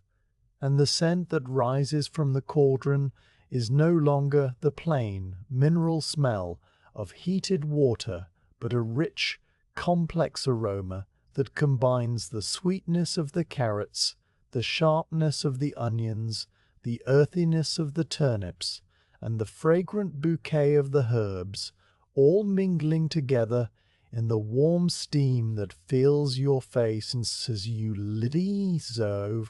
You set the cutting board aside and reach for the small clay jar that sits on a shelf near the hearth, a jar with a cork stopper and a faded label written in charcoal that reads simply "salt."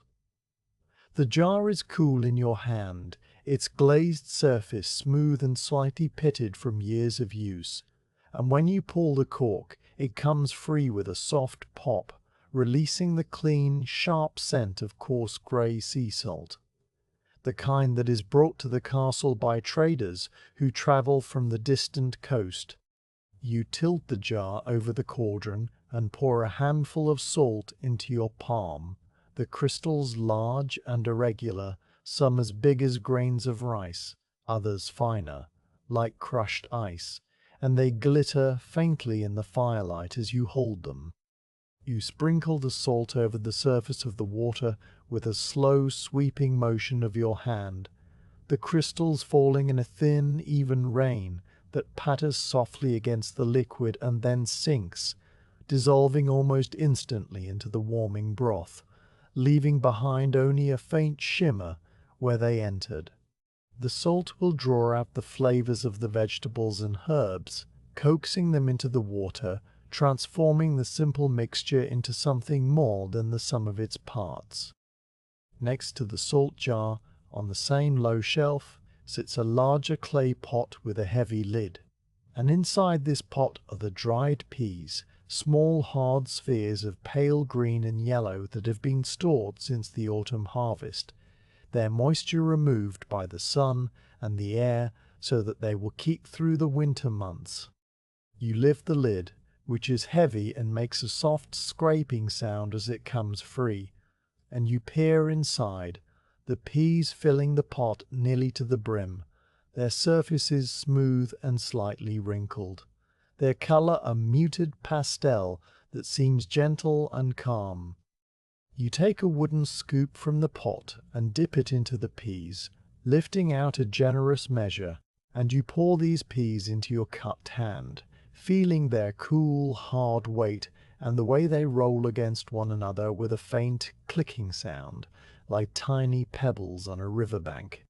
You hold your hand over the cauldron and let the peas fall in a steady stream, watching as they plunge into the water and sink immediately to the bottom, where they will lie among the vegetables, slowly absorbing moisture and beginning to soften over the long hours of simmering that lie ahead. Some of the peas float for a moment before sinking, and the last few cling to your palm, requiring a gentle shake to dislodge them, and then they too join their companions in the pot, disappearing into the cloudy depths. With all the ingredients now in the cauldron, you reach for the long-handled wooden spoon that hangs from a hook on the side of the hearth, a spoon you carved yourself many years ago from a single branch of beechwood, its handle smoothed and polished by the oils of your hands and the countless immersions in bubbling broth. The spoon is long enough that you can stand at the hearth without scorching your hands, the handle extending well beyond the rim of the cauldron, and its bowl is deep and wide, shaped to move through thick pottage without resistance. You take the spoon in your right hand, feeling the familiar, comfortable grip of the worn wood against your palm, and you lower it slowly into the cauldron, the bowl entering the water with barely a ripple, the handle resting easily in your fingers. Then you begin to stir, pushing the spoon gently through the liquid, a slow circular motion that starts at the edge of the pot and moves inward, the bowl tracing a lazy spiral through the vegetables and the water, the peas, the salt, the fragments of herb. The first stirring is always a quiet moment, a transition from preparation to cooking, and you feel the slight resistance of the vegetables against the spoon, the weight of the water as it moves around the wood. The turnips and parsnips shift and tumble in the current you create, their pale cubes rolling over one another, the carrot rounds turning lazy somersaults, the onion slices separating into individual ribbons that curl and wave like underwater grass. The herbs swirl in delicate patterns, the chopped parsley and sage spreading out in green flecks, the thyme leaves dispersing like tiny seeds, the rosemary needles drifting on the surface before being caught in the gentle vortex and pulled under. The water itself grows cloudier with each turn of the spoon, the starch from the vegetables beginning to release into the broth, the colors blending into a soft golden brown hue that deepens as you stir. The sound of the spoon against the iron cauldron is a low, rhythmic scrape, a sound that has no sharp edges, only a smooth, continuous murmur that seems to blend with the crackle of the fire and the bubble of the water, becoming part of the kitchen's own quiet music. You stir slowly, steadily, the motion coming from your shoulder and elbow rather than your wrist, a full, easy circle that takes several seconds to complete, and then another and another. There is no need to rush. The pottage will cook for many hours, and the stirring at this stage is simply to combine the ingredients, to welcome them into the water, to begin the long process of breaking down the fibers and releasing the flavors. You watch the surface of the pottage as you stir, the way it swirls and eddies, the tiny bubbles that cling to the sides of the spoon,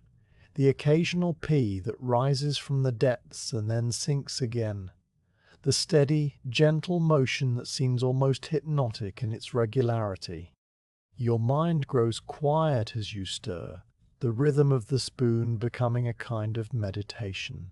a single point of focus that fills your awareness and pushes away all other thoughts. The warmth of the fire on your face, the scent of the simmering vegetables, the soft scrape of wood on iron, the feel of the spoon's handle in your grip, all of these sensations merge into a single, calm experience that is the essence of your work, the heart of the kitchen, the slow, patient art of making pottage. And so you continue to stir, unhurried, unbothered, as the morning stretches on around you, the pottage building its flavor in the quiet, steady way that all good things do. The morning stretches on in the quiet kitchen, the fire burning steadily beneath the cauldron with a low, constant roar that has become as much a part of the room as the stone walls themselves, and you remain on your three-legged stool beside the hearth, the long-handled spoon in your grip moving through the pottage in slow, unhurried circles. The ingredients you added earlier have begun their transformation, the hard cubes of turnip and parsnip softening almost imperceptibly in the gentle heat, the carrot rounds releasing their orange color into the broth, the onions becoming translucent and sweet as they cook, and the herbs giving up their fragrant oils to the water that now carries a rich, earthy scent through the kitchen. The steam that rises from the cauldron is no longer clear, but carries the faint golden tint of the developing broth, and it condenses on the stones of the chimney arch, forming tiny beads of moisture that catch the firelight and glimmer like small scattered jewels before they grow heavy and slide downward, leaving dark trails on the soot-blackened surface.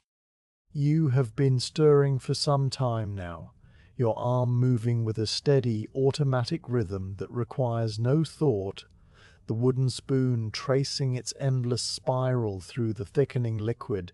and you have learned to read the pottage through the spoon, feeling the gradual change in resistance as the starches from the vegetables seep into the water, making it denser, silkier, more cohesive. The spoon moves through the broth with a soft liquid sound, a low swish that blends with the crackle of the fire, and the occasional pop of a bubble breaking on the surface, and the handle of the spoon has grown warm in your grip. The heat traveling up through the beechwood from the bowl that rests in the simmering liquid. You pause in your stirring from time to time, lifting the spoon out of the pot and resting it across the rim of the cauldron, its handle extending outward like a wooden arm, and you sit back on the stool, your hands folded in your lap, your eyes watching the slow, lazy roll of the pottage as it cooks. As the morning moves toward midday, the light outside the high kitchen windows has brightened, the grey dawn giving way to a paler, more diffuse illumination that speaks of a cloud-covered sun climbing behind the castle's eastern towers. The oiled linen over the windows glows softly, a warm, buttery light that filters into the kitchen and mingles with the orange firelight, creating a layered illumination that shifts and changes as the flames dance in the hearth. The kitchen no longer feels like a cave of shadow and firelight, but rather a warm, enclosed workspace. Its corners still dim, but no longer dark. Its surfaces visible in the combined glow of hearth and window. You can see the work table clearly now, the scattered trimmings from the vegetables, the knife still resting beside the cutting board, the basket now empty and sitting on the floor where you left it, the second water bucket standing against the wall with its surface still and calm, reflecting a patch of pale light from the window. The castle around you has begun to stir more noticeably as the morning has advanced, and you hear occasional sounds filtering down through the stone walls, the distant closing of a door, the murmur of voices in the great hall above, the footsteps of servants going about their own morning tasks. A kitchen boy will come soon to collect the scraps for the pigs or to fetch a jug of water, but for now you are still alone with the pottage, and the sounds of the household do not distract you from your work. They are simply another layer of the kitchen's quiet music, a distant, reassuring hum that tells you the world is proceeding as it should, that the rhythms of the castle are unfolding in their own time, just as the pottage is unfolding in its own time, unhurried and certain. A change occurs in the pottage as the simmer continues, a change that you have been expecting and watching for, and it begins as a faint greyish foam that gathers at the edges of the cauldron where the liquid meets the iron. The foam is light and airy, a collection of tiny bubbles that cling together in a thin, scummy layer, and it carries with it the impurities that have been released from the vegetables as they cook, the fine particles of dirt that washing could not remove, the soluble proteins that rise to the surface and coagulate in the heat. This foam is a natural part of the cooking process, something that appears in every pot of pottage you have ever made, and its presence tells you that the broth is coming to life, that the ingredients are giving up their essence to the water. But the foam must be removed, for if left to boil back into the liquid, it will cloud the broth and add a bitter, murky taste that would spoil the clean, earthy flavor you were building, and so you rise from the stool and go to fetch the skimming ladle. The skimming ladle hangs from a hook on the side of the hearth, a tool you use almost as often as the stirring spoon. It is made of copper, its bowl shallow and wide, almost flat, with small holes pierced through its surface to allow liquid to drain away while the foam is captured. The handle is long and slender, like the spoon's handle, made of beechwood worn smooth by use, and it is joined to the copper bowl by a band of braided wire that has turned green with age. You take the ladle down and carry it back to the hearth, the copper bowl cool in your hand, and you lean over the cauldron, peering into the gently bubbling liquid to assess the foam that has gathered. The foam is thickest around the edges of the pot, where the simmer is least active, and it forms a pale, frothy ring that reminds you of the line of foam left on a riverbank after a flood, a delicate, insubstantial border that quivers with the movement of the liquid beneath it. You lower the skimming ladle into the pottage, the flat bowl gliding just beneath the surface of the liquid, and you guide it toward the edge where the foam has collected, moving with a slow, careful motion so that you do not disturb the broth beneath. The foam flows onto the copper surface, the bubbles clinging together in a gossamer layer that shimmers faintly in the firelight,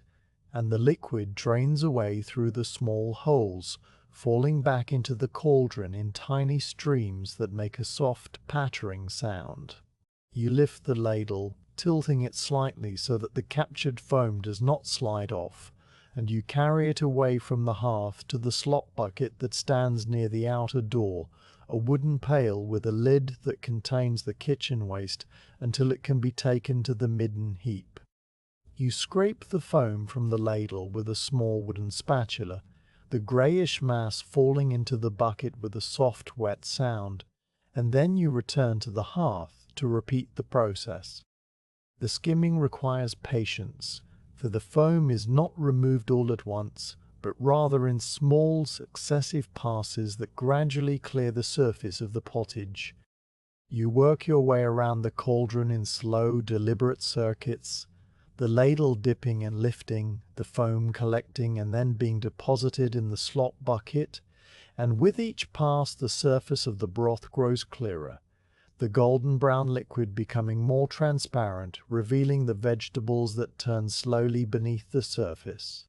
You can see the turnip cubes now, their edges beginning to soften and round, the parsnip pieces becoming slightly translucent at their centers, the carrot rounds floating at various depths like orange coins suspended in amber,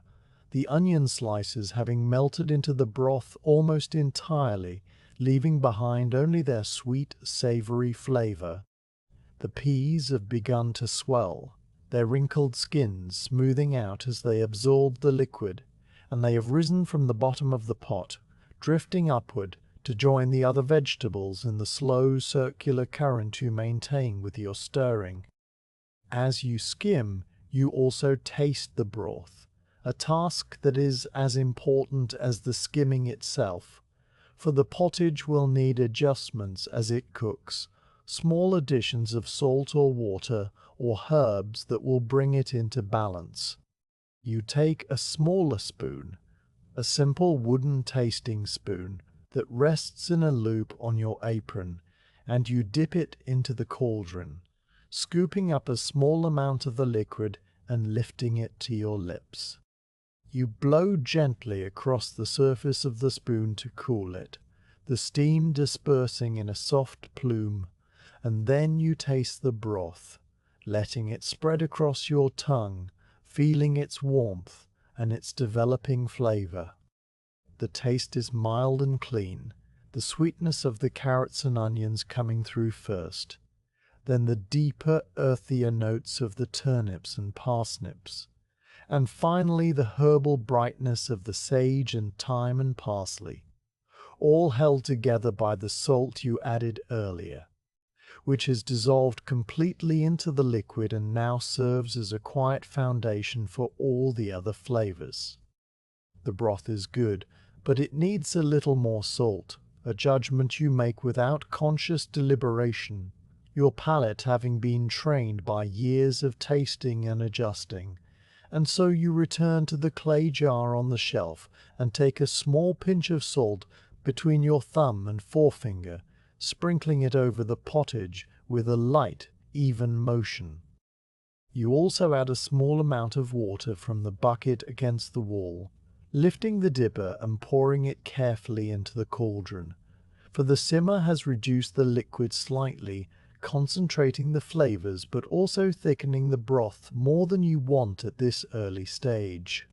The water joins the pottage with a soft splash, and you stir it in with the long spoon, watching as the fresh water blends with the existing broth, the color lightening just a shade before the vegetables and the simmer begin their work again. You replace the dipper on its hook and return to the stool, settling your weight comfortably, the skimming ladle now resting across the rim of the cauldron beside the spoon, both tools ready for use when they are needed again. The midday hour approaches, and you can sense it in the subtle changes that occur around you, the quality of the light through the windows shifting from the pale grey of morning to a brighter, whiter tone, the sounds of the castle above growing more frequent and purposeful, the smell of the castle above growing more frequent and purposeful, the smell of the pottage now so pervasive that it has seeped out of the kitchen and into the corridors beyond, a savory announcement that food is being prepared. You think briefly of the household above, the knights and ladies and servants who will eat this pottage in the evening, though you do not linger on these thoughts, for they are distant from your present moment, which is filled only with the fire and the cauldron and the gentle, repetitive tasks that occupy your hands. A kitchen boy does indeed appear at the doorway, a young lad with a smudged face and a shock of brown hair, and he mutters something about fetching more wood for the hearth, a task you acknowledge with a slight nod before he vanishes again, his footsteps receding down the corridor. His brief presence does not disturb the peace of the kitchen. He is simply another element of the day's slow unfolding, like the clouds passing outside the windows or the steam rising from the pot. You return your attention to the pottage, which has begun to bubble a little more vigorously now, the simmer increasing as the fire gains strength from the logs you added earlier. You adjust the heat by lifting one of the logs with the iron poker and shifting it to the side of the hearth, away from the main flame, reducing the intensity of the fire without extinguishing it entirely. The poker is a simple iron rod with a hooked end, and it makes a clinking sound as it touches the log, a brief metallic note that fades quickly into the ambient noise of the kitchen. The flames subside slightly, their orange tongues shrinking back toward the embers, and the pottage responds by calming its boil, the bubbles becoming smaller and less frequent, the surface settling into a gentle, rhythmic roll that is perfect for the long simmer ahead. You replace the poker in its stand beside the hearth and wipe your hands on your apron, a habitual gesture that removes a smear of ash from your palm. The long simmer is the heart of the pottage-making process, a period of hours during which the ingredients slowly break down and meld together, and your role during this time is one of quiet vigilance, a calm, steady presence that tends the fire and stirs the pot and skims the foam whenever it reappears. The foam does reappear, for it is a persistent thing, rising in thin, wispy layers as the vegetables continue to release their contents into the broth, and you skim it away with the copper ladle, making your slow circuits around the cauldron, dipping and lifting, carrying the greyish froth to the slop bucket, returning to the hearth to stir the pottage with the long wooden spoon. The rhythm of these actions blending into a seamless, continuous flow. You lose track of how many times you skim and stir, how many small pinches of salt you add, how many sips of broth you taste from the small wooden spoon, for the tasks repeat without any sharp demarcation, each one flowing into the next like the coils of the rope on the windlass, one turn following another in an endless comforting sequence. The warmth of the kitchen has become a constant now, a steady enveloping heat that has driven out the last of the morning chill and replaced it with a cozy, drowsy atmosphere that makes your eyelids heavy if you sit still for too long. The fire continues its quiet crackle, the flames dancing lazily around the logs, their orange and yellow shapes reflected in the surface of the pottage like a second fire burning beneath the liquid, a miniature, inverted hearth that mirrors the one above. The scent of the cooking vegetables has deepened and mellowed over the hours, losing the raw sharpness of onion and the grassy brightness of fresh herbs, gaining instead a richer, more rounded quality that speaks of long, slow heat and patient extraction. It is a scent that fills not only the kitchen but also the adjacent passages, and it will draw the other servants to the kitchen as the afternoon wears on, seeking a taste of the broth or a piece of bread to tide them over until the evening meal. You think ahead to the afternoon, to the tasks that still await you, the beans and dried peas that must be added later, the final adjustments of seasoning, the serving of the finished pottage when the evening comes, but these thoughts do not create any sense of urgency. They are simply gentle reminders, like markers on a familiar path, and you know that each task will present itself in its own time, asking for your attention when the moment is right. For now, the midday hour is a time of quiet maintenance, of skimming and stirring and watching the pottage as it cooks, and you settle more deeply into your stool, your shoulders relaxing, your breathing slow and even, your hand resting lightly on the handle of the long wooden spoon, ready to stir again when the pottage asks it of you. The kitchen hums around you, a small enclosed world of warmth and scent and gentle sound, and you remain at its center, the cook and the keeper of the flame, content to let the hours pass in their slow, inevitable way, like the turning of the earth beneath the castle's foundations. The sun, which you cannot see directly from your stool beside the hearth, but whose journey you track by the shifting angles of light through the high kitchen windows, reaches its highest point somewhere beyond the stone walls and begins its slow, imperceptible descent into the long hours of the afternoon. The patch of pale light that falls through the oiled linen onto the flagstones near the work table has crept several handspans across the floor since the morning, moving with a patience that matches your own, and its edges have softened, losing the crisp definition of early daylight and becoming diffuse and warm. The kitchen remains steady in its temperature, the fire in the hearth having settled into a bed of glowing embers beneath the remaining logs, their surfaces coated with white ash that flakes away when a log shifts, revealing the bright orange heart beneath, and the heat that radiates from the hearth is no longer the fierce, eager warmth of a newly kindled fire, but a deep, mature heat that has soaked into the stones and the iron and the very air of the room, wrapping around you like a heavy, comfortable blanket. The pottage has been simmering for many hours now, its liquid reduced and thickened to a consistency that coats the back of the wooden spoon when you lift it, and the vegetables within have become tender, their sharp edges rounded, their colors muted to soft earth tones that blend together in the golden brown broth. The scent that fills the kitchen has deepened as well, moving from the bright herbal notes of morning to a richer, mellower fragrance that speaks of long, patient cooking, a smell that is at once savory and comforting, the distillation of turnip and carrot and onion and leek and herb, all merged into a single harmonious aroma that hangs in the air like a quiet promise. You have been sitting on your stool for much of the morning, rising only to skim the occasional foam that still forms in thin, wispy patches on the surface of the pottage, or to add a small branch to the fire, and your body has grown accustomed to the rhythm of the day.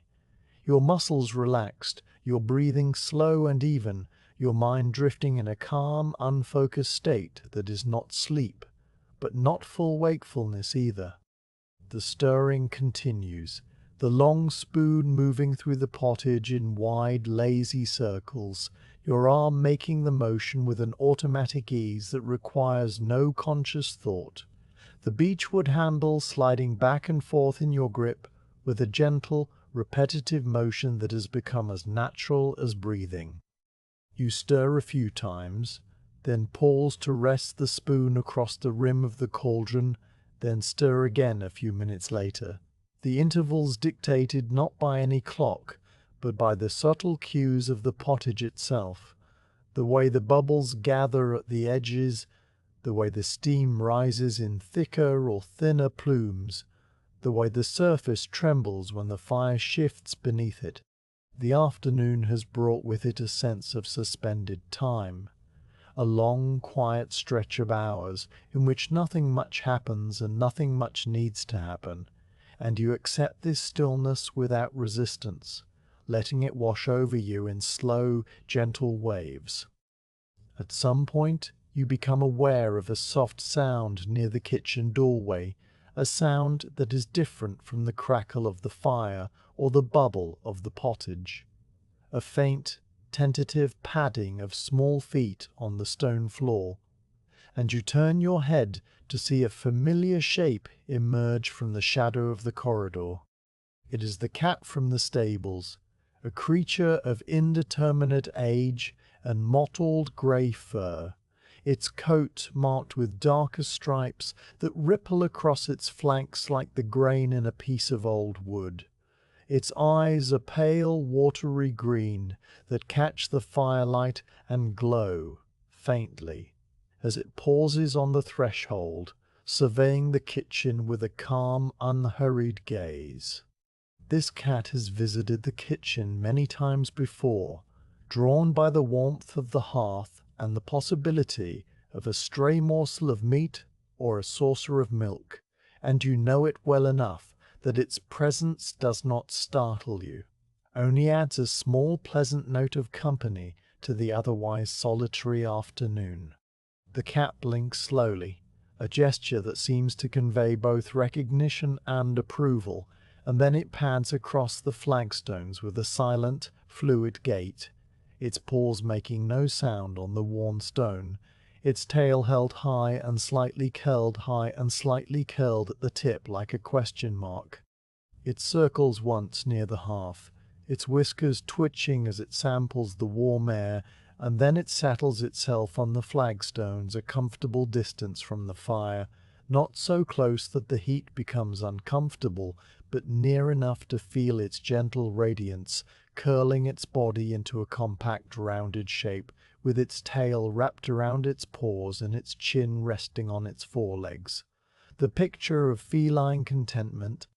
You watch the cat for a moment, noting the way its sides rise and fall with its slow breathing, the way its ears swivel occasionally to track some tiny sound beyond the range of your own hearing, the way its eyes close to narrow slits of pale green that seem to express a deep, profound peace. The cat's arrival marks a subtle shift in the atmosphere of the kitchen, adding a layer of living stillness to the existing stillness of the fire and the pottage, and you feel a quiet sense of companionship in its presence, even though no words pass between you, even though the cat pays you no direct attention. Its focus turned inward to some private feline world of warmth and drowsiness. You stir the pottage again, the spoon making its soft, liquid swish, and the cat's ear flicks in response, a tiny automatic movement that acknowledges the sound without disturbing its repose. And then the kitchen settles back into its peaceful rhythm, the two of you sharing the space in a silent, amicable accord. After a time you rise from your stool to stretch your legs, feeling the slight stiffness that has settled into your knees and lower back from sitting so long, and you walk slowly around the kitchen, your footsteps quiet on the flagstones, your movements unhurried and aimless. A gentle circuit that takes you past the work table and the water bucket and the shelves of back to the hearth again. As you pass the work table, you notice the wooden ladle that hangs from a hook on its edge. A ladle used for serving the pottage when the time comes, its bowl deep and generous, its handle long and slender, and you see that the handle has become loose, the joint where it meets the bowl showing a gap of perhaps the width of a fingernail, a small separation that has developed over time as the wood has dried and shrunk from the heat of the kitchen. The ladle is still usable, but it will need mending before the evening meal, and the afternoon, with its long, quiet hours, provides the perfect opportunity for such a task. A small, simple repair that will occupy your hands while the pottage continues its slow simmer. You gather the materials you need from a small wooden box that sits on a shelf near the dry stores, a box that contains a ball of waxed linen thread, a few iron needles of various sizes, and a small awl with a bone handle polished smooth by use. The thread is stiff and slightly sticky from the wax, which gives it a faint, sweet scent like honeycomb, and you unspool a length of it, measuring it against your forearm and cutting it with the small knife you carry at your belt, the blade slicing through the linen fibers with a soft, crisp sound. The needle you choose is a sturdy one, its eye large enough to accept the waxed thread without difficulty, its point sharp and slightly curved from years of piercing wooden cloth, and you thread it with the ease of long practice, pulling the thread through the eye and leaving a long tail that you twist around your finger to keep it from slipping back. The awl you set aside for the moment, its bone handle cool and smooth, its steel point glinting faintly in the firelight. You sit down on the stool again, this time closer to the fire, so that the light falls fully on the ladle in your lap, and you examine the loose joint more closely, turning the ladle over in your hands to see exactly how the handle fits into the bowl. The handle is not fixed with glue or metal, but simply wedged into a tapered socket carved into the wooden bowl, and years of immersion in hot liquid and subsequent drying by the fire have caused the wood to shrink, loosening the fit. A small crack has developed along the edge of the socket, a fine hairline split that does not threaten the integrity of the ladle, but will need to be bound to prevent it from spreading.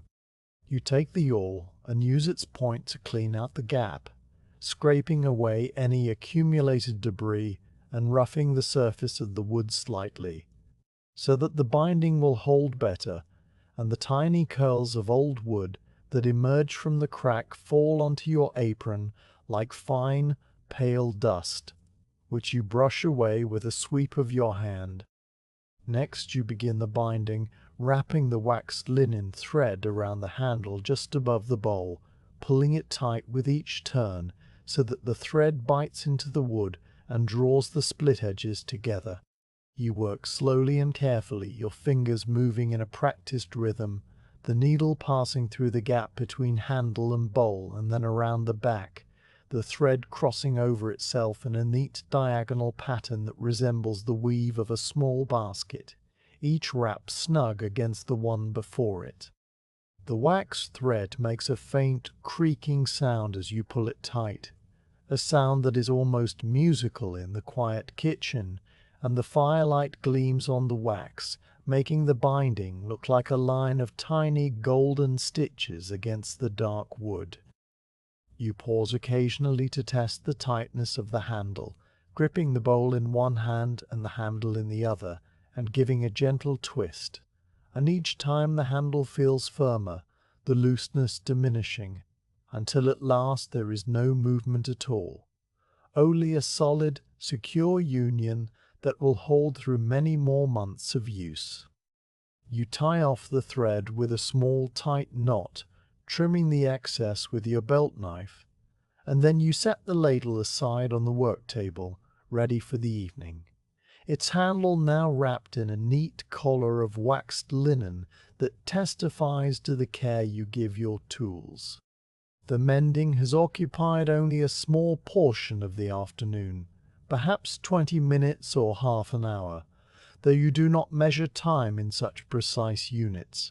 only in the subtle changes of light and the feel of the fire's warmth on your skin, and when you return to the hearth, the cat has shifted slightly in its sleep, uncurling just enough to stretch one paw outward, the claws extending and retracting in a slow, languorous gesture before the paw tucks back under its chin. The pottage has continued its simmer without incident,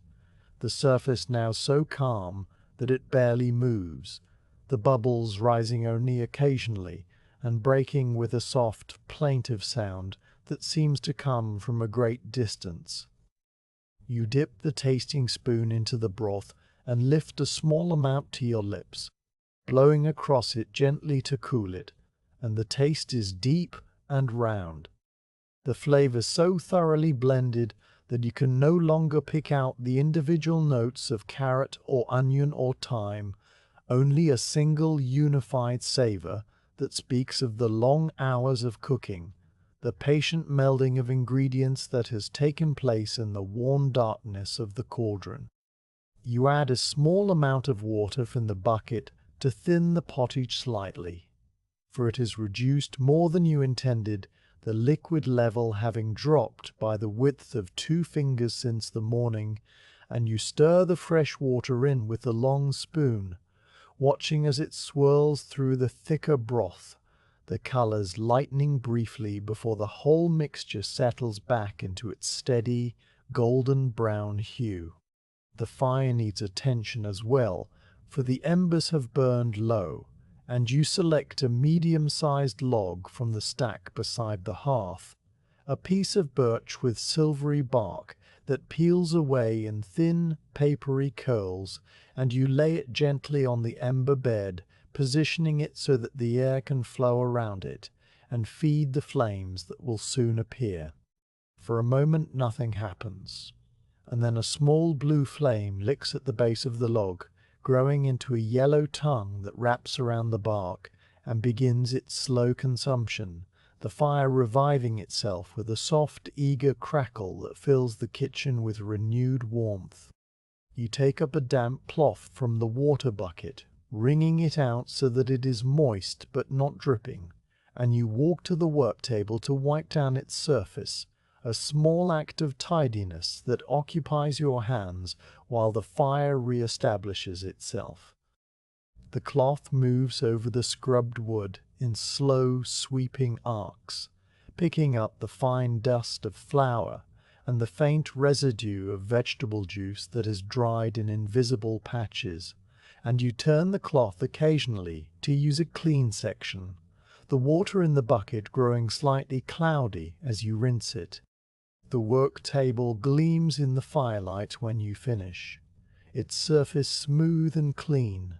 the cutting board now stored upright against the wall, the knife hanging from its hook, the basket returned to its corner. You hang the damp cloth over the edge of the bucket to dry, and then return to your stool, your small circuit of the kitchen complete, the afternoon resuming its slow, unchanging course. The cat has fallen fully asleep now, its breathing so shallow that its sides barely move, and occasionally a small quivering motion passes through its whiskers or the tip of its tail, signs of dreams that you cannot imagine, but that seem pleasant and untroubled. You stir the pottage again, the spoon tracing its familiar path through the broth, and the rhythmic scrape of the wood against the iron side of the cauldron joins the crackle of the fire and the soft bubbling of the liquid to form the kitchen's constant, gentle music, a soundscape so steady and so predictable that your mind begins to drift away from it, losing track of the boundary between one moment and the next.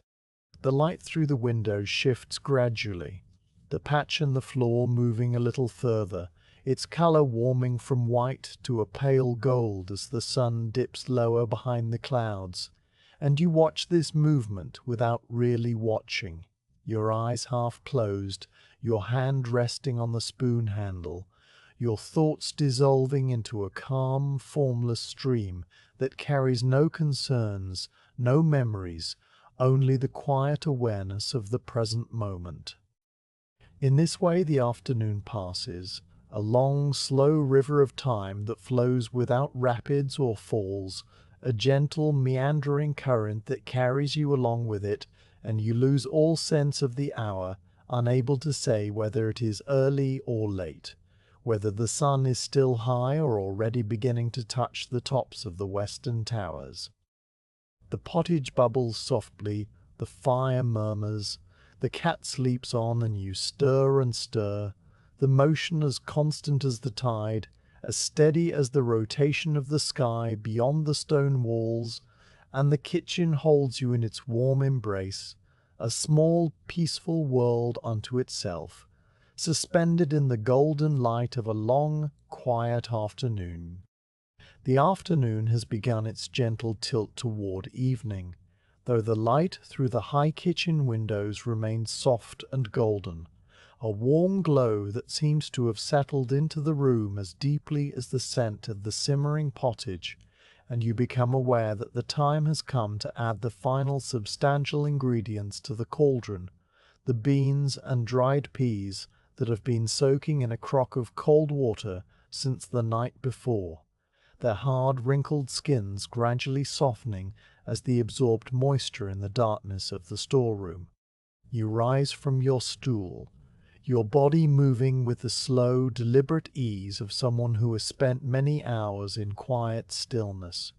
and you stretch your arms once, feeling the pull of the muscles across your shoulders and the slight pop of a joint in your spine, a small release of tension that has accumulated without your notice. The cat, still curled on the flagstones near the hearth, does not stir as you move past it, its sleep deep and untroubled, its grey fur rising and falling with the rhythm of its breath, its whiskers twitching occasionally at the edges of some dream that remains entirely its own. The fire continues its low, steady burn, the new birch log now well alight, and sending up occasional flares of yellow flame that dance briefly before subsiding back into the bed of embers, and the pottage gurgles softly to itself, its surface shimmering with a thin, glossy film that speaks of the long hours of reduction and the slow release of starch from the root vegetables. You walk across the kitchen to the doorway that leads down to the undercroft, the same narrow passage you traversed earlier in the morning when the world was still dark and the fire was yet unlit, and you pause at the top of the stone steps to take a candle from the shelf, for the lower chambers remain in perpetual shadow, regardless of the hour. You light the wick from the fire, touching the candle to a glowing ember held in the iron tongs, and the flame catches immediately, small and bright, throwing its familiar circle of light onto the rough stone walls. The descent into the cool underground air is as slow as it was before, each step taken with care, your free hand resting on the wall where the stone is cold and faintly damp beneath your palm, the temperature dropping with every tread until you reach the packed earth floor, and the smell of the storerooms rises around you, dry and ancient and tinged with the earthy perfume of the vegetables you gathered hours ago. The distant drip of water still sounds somewhere in the darkness, that same patient, unchanging note that has marked the passage of time in this underworld for longer than anyone can remember, and you follow it like a landmark, your candlelight bobbing ahead of you as you walk. The crock of soaking legumes sits on a low stone shelf in a small alcove just off the main passage, a cool, shadowed recess where the air remains at a constant chill, perfect for keeping things from spoiling. The crock itself is a simple earthenware vessel, unglazed on the outside and glazed on the inside with a dark, ruddy brown slip, its sides wide and its mouth slightly narrower than its belly, a shape that holds heat and cold equally well. A wooden board, rough-cut and heavy, rests on top of the crock as a lid, and you lift it away, setting it aside on the shelf, the wood making a soft, hollow sound as it meets the stone. You hold the candle closer, peering into the crock, and you see the beans and peas floating in their bath of water, a liquid that has turned slightly cloudy from the starches and dust and tiny particles that have leached from the dried seeds over the many hours of their soaking. The surface of the water trembles with the movement of your approach, catching the candlelight in small, wavering reflections that shimmer and then steady, and the smell that rises from the crock is clean and faintly sweet, like the smell of a field after a light rain, a simple, vegetal fragrance that carries no hint of decay or spoilage. The beans are of several kinds, a mix of what was available at the autumn harvest, some large and flat and white like river pebbles, others smaller and rounder with speckled brown coats, still others a deep glossy black that gleams like polished jet when wet. The dried peas are mostly a pale green, though a few yellow ones are scattered among them, their colours muted and soft, and all of them have changed dramatically from their dry state, their skins now wrinkled in a different way, no longer hard and tight but loose and puckered, like the skin of a fruit that has been too long in water, and their size has increased by half again, the flesh inside having swelled with the absorbed moisture until the seeds are plump and yielding. You reach into the crock and stir the contents gently with your fingers, feeling the soft, slick texture of the soaked beans as they slide against one another, the slight resistance of the peas, the coolness of the water that has taken on the temperature of the underground stone, a chill that makes your knuckles ache faintly. You scoop up a handful of the beans and lift them into the candlelight, examining them closely to confirm that they are fully soaked, and you see that their skins have become translucent in places, the inner meat showing through as a paler, creamier substance, and when you press one between your thumb and forefinger, it yields easily, the skin splitting to reveal the soft, starchy interior, a sign that they are ready for the pot. You lower the handful back into the crock and wipe your wet hand on your apron. Then you lift the crock itself, gripping it by its sides, its weight substantial but not unmanageable, the water sloshing gently inside with a deep, hollow sound. You carry it carefully up the stone steps, the candle left behind on the shelf for now, for you know the way well enough in the dark, the faint light from the kitchen doorway above guiding you upward, and the crock presses against your chest as you climb, its cool, damp surface seeping through the fabric of your tunic, a sensation that is not unpleasant in the warmth of the afternoon. When you emerge into the kitchen, the light and heat envelop you again, and you set the crock down on the flagstones beside the hearth, near your stool, where it will be close at hand when the moment comes to add its contents to the pottage. The cat, stirred by your return or perhaps by the scent of something new, opens one eye a narrow crack, a sliver of pale green that regards you with sleepy indifference before closing again, its tail giving a single lazy twitch that settles back into stillness.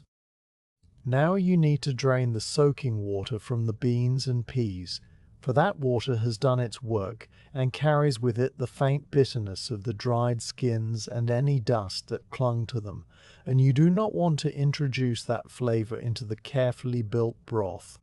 You fetch a simple strainer from its hook on the wall, a shallow basket woven from split willow, its mesh wide enough to let water pass through but fine enough to catch even the smallest pea.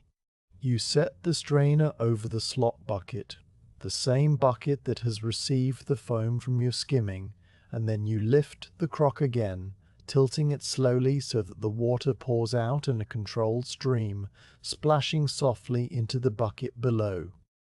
The beans and peas shift and tumble inside the crock as the water level drops, their wet surfaces glistening in the firelight, and you use your free hand to hold back the larger beans near the crock's mouth, preventing them from escaping into the strainer until all the water has drained away. When the stream of water has slowed to a dribble, you tip the remaining contents of the crock into the strainer, the beans and peas landing in a wet, heavy pile that fills the woven basket nearly to its rim, their colors rich and dark with moisture, the white beans gleaming like small pearls, the speckled ones like tiny brown eggs, the black ones absorbing the light and giving back only a faint sheen, the peas a soft, muted green that reminds you of new leaves in early spring. You lift the strainer and shake it gently, a light, rhythmic motion that sends a few last drops of water pattering into the bucket, and the beans and peas shift and settle, their surfaces beginning to dry slightly in the warm air of the kitchen, the glossy sheen fading to a softer, matte texture. You carry the strainer to the hearth, the woven willow creaking softly under the weight of its load, and you stand before the cauldron, looking down at the simmering pottage, its surface trembling with the slow, steady heat of the fire beneath, the vegetables visible as soft, dark shapes moving in the depths, the broth, a rich, golden brown color that has deepened over the hours of cooking. The scent of the pottage rises to meet you as you stand there, and it is a scent that has become so familiar over the course of the day that you barely notice it anymore, though its savory warmth still registers somewhere in the back of your awareness, a constant, comforting presence. You tilt the strainer over the mouth of the cauldron and begin to add the beans and peas, pouring them in a slow, controlled stream that falls into the pottage with a series of soft, liquid plops, each one sending up a tiny splash of broth that subsides immediately into the general simmer. The white beans sink quickly, disappearing beneath the surface, while the lighter peas float for a moment before absorbing enough liquid to descend, and the speckled and black beans drift downward at their own pace, joining the other vegetables in the warm, dark broth. You use your free hand to guide the last few beans from the strainer, tapping the bottom of the basket gently to dislodge those that cling to the willow withies, and then the strainer is empty, its woven surface slick with a thin film of bean starch that you will wash away later. You set the strainer aside on the work table and pick up the long-handled spoon, the familiar beechwood handle settling into your grip as naturally as if it were an extension of your own arm, and you begin to stir the pottage again, working the spoon slowly through the thickened broth to distribute the new ingredients evenly. The beans and peas move differently under the spoon than the root vegetables did. Their shapes rounder and smoother, and they roll and tumble in the current you create, some of them rising briefly to the surface before sinking again, others lodging themselves among the turnip cubes and carrot rounds. The pottage has become quite thick after the long simmer, and the spoon meets more resistance now than it did in the morning, the liquid having reduced and the vegetables having begun to break down, releasing their starches and fibers into the broth, and the addition of the beans and peas will only add to this thickening as they cook and release their own inner substance into the mix. You stir carefully, making sure the beans are submerged, that they are in contact with the hot liquid, that they will cook evenly and absorb the flavors that have been building all day, and the motion of the spoon is steady and calming, the same slow circular path it has traced 1,000 times since the morning, a rhythm that has become the heartbeat of the kitchen itself. As you stir, you notice how the color of the pottage shifts slightly with the addition of the beans and peas, the darker beans bleeding a faint purple-brown tint into the broth that deepens its golden hue to something closer to amber, while the peas contribute a pale greenish cast that is barely perceptible, but adds a new dimension to the visual texture of the pot. The scent changes too, a subtle new note appearing beneath the familiar aroma, an earthy, bean-like fragrance that is mild and nutty and blends seamlessly with the existing smells of root vegetables and herbs, enriching the overall bouquet without dominating it. You taste the broth with the small wooden spoon, the liquid hot on your tongue, and the flavor is good, deep and savory, with a slight sweetness from the carrots and onions and a clean herbal finish from the sage and thyme. But the beans and peas have not yet had time to release their own flavors, and so you know that another hour or more of simmering will be needed before the pottage reaches its final, complete state. The addition of the soaked legumes has changed the volume of the pottage as well, raising the level of the liquid in the cauldron by perhaps the width of a finger, and you add a small dipperful of water from the bucket to ensure that everything is well covered and that the beans have enough liquid to cook properly, for they will absorb a great deal of moisture as they soften, swelling even further until their skins split and their interiors become creamy and tender. The water pours into the cauldron with a soft, musical sound, and you stir it in, watching as it swirls through the thicker broth, thinning it slightly, the color lightening a shade, before the simmer begins to blend everything back together. The fire, which has been burning steadily, now needs a small adjustment, for the renewed volume of liquid in the cauldron will require more heat to maintain a proper simmer, and you take the iron poker and shift the burning log slightly, pushing it deeper into the ember bed so that the flames rise higher, their orange tongues licking around the sides of the cauldron with renewed vigor. The poker scrapes against the firedog with a brief metallic sound, and a shower of sparks rises into the chimney, tiny bright motes that swirl upward and vanish into the darkness above, and then the fire settles into its new configuration, the heat intensifying until you feel it on your cheeks and the backs of your hands. A warm, pleasant pressure that tells you the pottage will continue to cook at the right pace. You return to your stool and sit down, the familiar seat welcoming you back, its 3 wooden legs planted firmly on the flagstones, its surface worn smooth and slightly concave from the many hours you have spent upon it over the years, and you take up the spoon again, resuming your stirring with the same unhurried, meditative rhythm that has governed the entire day. The cat, perhaps sensing that you have settled back into stillness, uncurls itself with a slow, luxurious stretch, its front legs extending far forward, and its back arching high, a rippling wave of grey fur and flexing muscle that ends with a quiver of its tail, and then it stands, pads a few steps closer to you, and sits down near your feet, its green eyes fixed on the cauldron with a vague, unfocused interest that may simply be the warmth or nothing at all. You reach down and scratch the cat briefly behind its ears, your fingers finding the soft, dense fur and the hard bone beneath, and the cat leans into your touch for a moment before pulling away and beginning to wash its paw, licking the fur with a tiny pink tongue that moves in rapid, precise strokes. A small, self-contained ritual that parallels your own stirring, each of you engaged in a quiet, repetitive task that requires no thought and produces a deep, wordless satisfaction.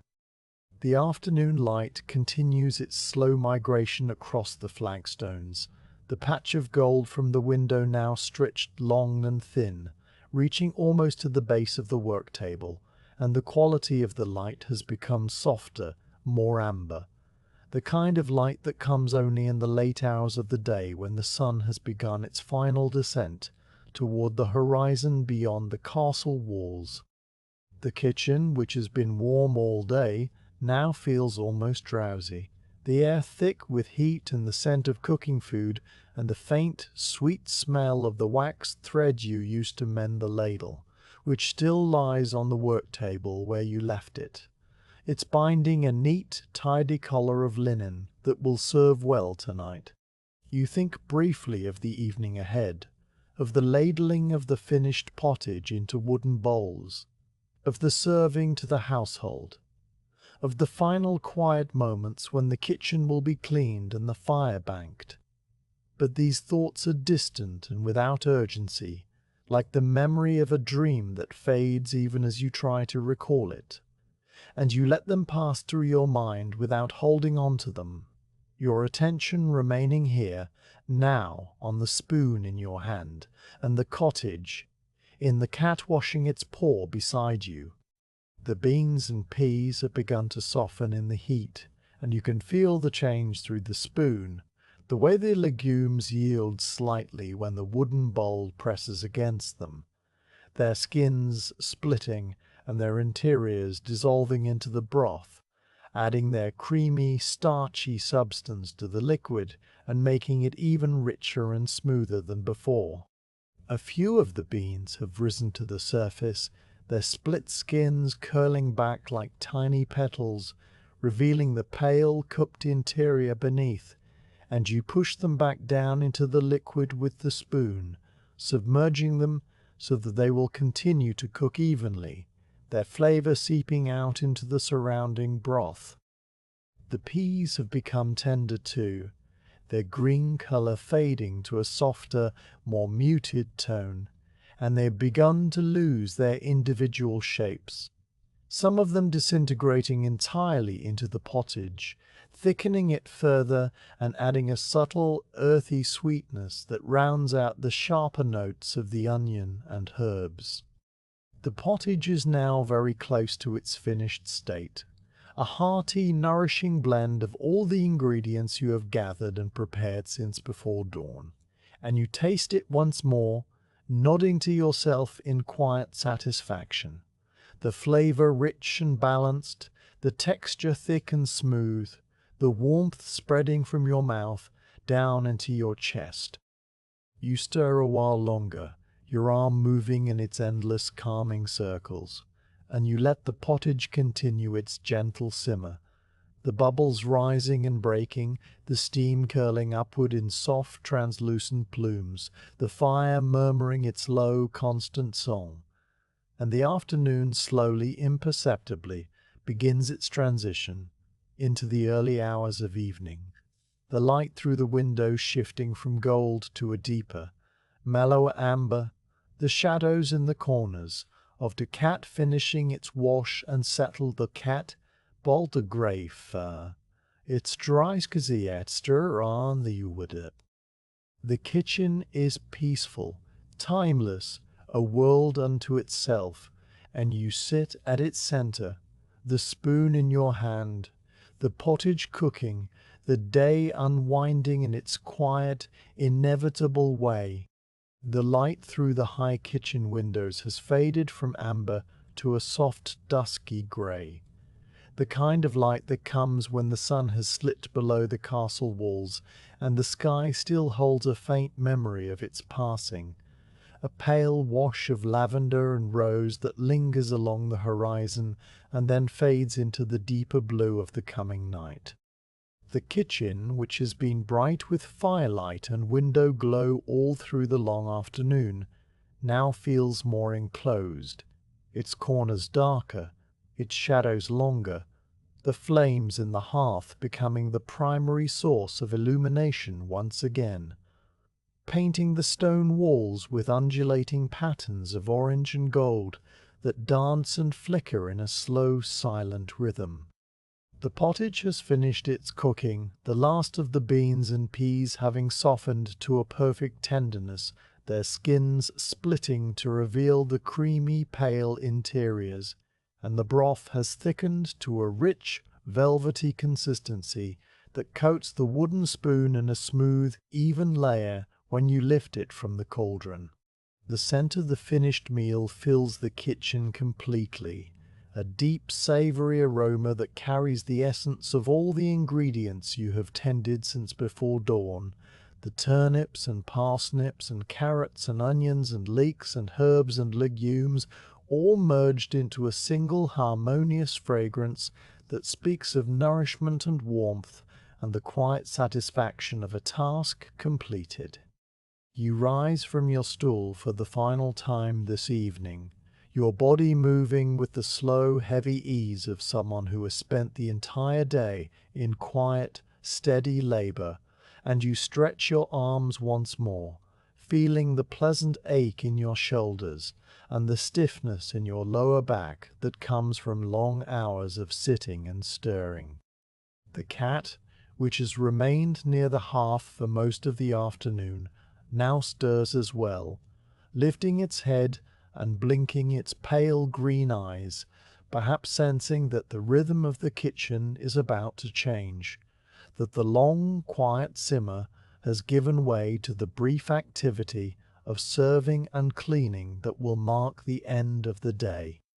The cat stretches in its own unhurried fashion, a slow, rippling extension of its front legs and a high arch of its back, and then it pads softly toward the doorway, pausing once to look back at you with an expression that seems to convey a quiet farewell before it disappears into the shadows of the corridor, returning to the stables or to whatever other corner of the castle it calls its own.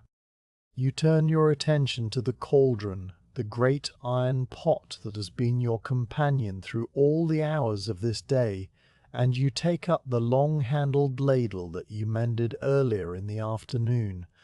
the one with the neat binding of waxed linen thread around its handle, and you test its weight in your hand, feeling the solid, secure joint where the handle meets the bowl, a small repair that has held perfectly through these last hours of cooking. The ladle is ready for its final task, and you lower it into the pottage, the bowl dipping beneath the surface of the thick, golden-brown broth and filling with a soft, liquid sound, the weight of the pottage pressing against the wood as you lift it out, heavy and steaming. The first bowl of the evening meal is about to be served, and you reach for one of the wooden bowls that sit stacked on the work table, the bowls you scrubbed clean earlier in the day and set aside for this very moment, their interiors smooth and dry, their interiors smooth and dry, their exteriors worn dark from years of use. You hold the bowl steady in your left hand and pour the contents of the ladle into it with a slow, controlled motion,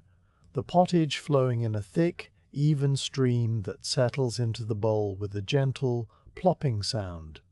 the surface trembling for a moment before stilling, the steam rising in soft, curling plumes that carry the rich, savory scent of the meal. You fill the bowl nearly to its rim, leaving just enough space that it will not spill when carried,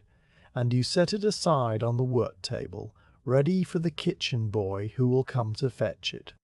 Then you dip the ladle again and again, filling a second bowl, a third, a fourth, each one receiving the same careful measure of pottage, the same steaming, fragrant portion, and you line the bowls up on the table in a neat row, their contents gleaming dully in the firelight, the surfaces of the pottage in each bowl reflecting the flames in miniature, tiny flickering suns captured in the dark broth. The act of ladling is repetitive and calm, the same motion repeated with only slight variations. The dip of the ladle, the lift, the pour, the setting aside, and your mind grows quiet and still as you work, focused entirely on the simple physical task, the weight of the ladle, the heat of the pottage, the smooth wood of the bowls beneath your fingers. You fill as many bowls as are needed, counting them without conscious thought, knowing from long experience exactly how many mouths the kitchen must feed this evening, and when the last bowl is full, you set the ladle down across the rim of the cauldron and wipe your hands on your apron, the linen now marked with a whole day's worth of small stains and smudges, a record of your labor written in flour and broth and vegetable juice. The kitchen boy appears at the doorway just as you finish, as if summoned by some unspoken signal, a young lad with a thatch of untidy hair and a face that still carries the smudges of his own day's work, and he nods to you in greeting, a silent acknowledgment of the rhythm that governs the castle's meals. He gathers the bowls two at a time, carrying them carefully up the stone steps to the great hall above, where the household will eat their evening meal by the light of torches and candles. Their voice is a low murmur that drifts down through the stone and reaches you as a distant, indistinct hum, a sound that is as much a part of the evening as the fading light and the cooling air. The kitchen boy makes several trips, his footsteps echoing in the corridor, and each time he returns, he takes another pair of bowls, his movements quick but not hurried, the efficiency of long practice, until the work table is empty and the last of the pottage has been carried away to feed the knights and ladies and servants who occupy the castle's upper rooms. You stand alone in the kitchen now, the fire still burning in the hearth, the cauldron still hanging from its trammel, and you look into the pot to see what remains. There is always a small amount left at the bottom, a thick, concentrated layer of pottage that clings to the iron and will not be served, and you take up the wooden spoon one last time to scrape the sides and bottom of the cauldron, gathering this residue into a small pile that you will later add to the slop bucket or save for the pig keeper, who comes to the kitchen yard each morning to collect whatever scraps the castle has produced. The spoon scrapes against the iron with a low, hollow sound, a sound that echoes slightly in the empty kitchen, and the remaining pottage comes away in thick, sticky clumps that fall into the bucket with a soft, wet thud, the last remnants of the meal you have spent the entire day creating. With the cauldron empty, you turn your attention to the task of cleaning, for the kitchen must be left in order before you can retire to your chamber, and the iron pot must be washed and dried and set aside, ready for the next day's cooking. You fetch a bucket of water from the supply you drew earlier, the water still cool and clean, having sat against the wall all day in its wooden pail, and you pour some of it into the cauldron, just enough to cover the bottom, the water hissing softly as it meets the residual heat of the iron, a brief burst of steam that rises and dissipates. You take a handful of fine sand from a clay pot that sits on the shelf near the hearth, sand that was gathered from the riverbank many months ago and kept specifically for this purpose, its grains sharp and abrasive, perfect for scouring the iron without damaging it. And you sprinkle the sand into the water, watching as it sinks and spreads across the bottom of the cauldron in a pale, gritty layer. Now you take a stiff, bristled brush, its wooden handle worn smooth by countless cleanings, its bristles made from the tough fibers of a boar's hide,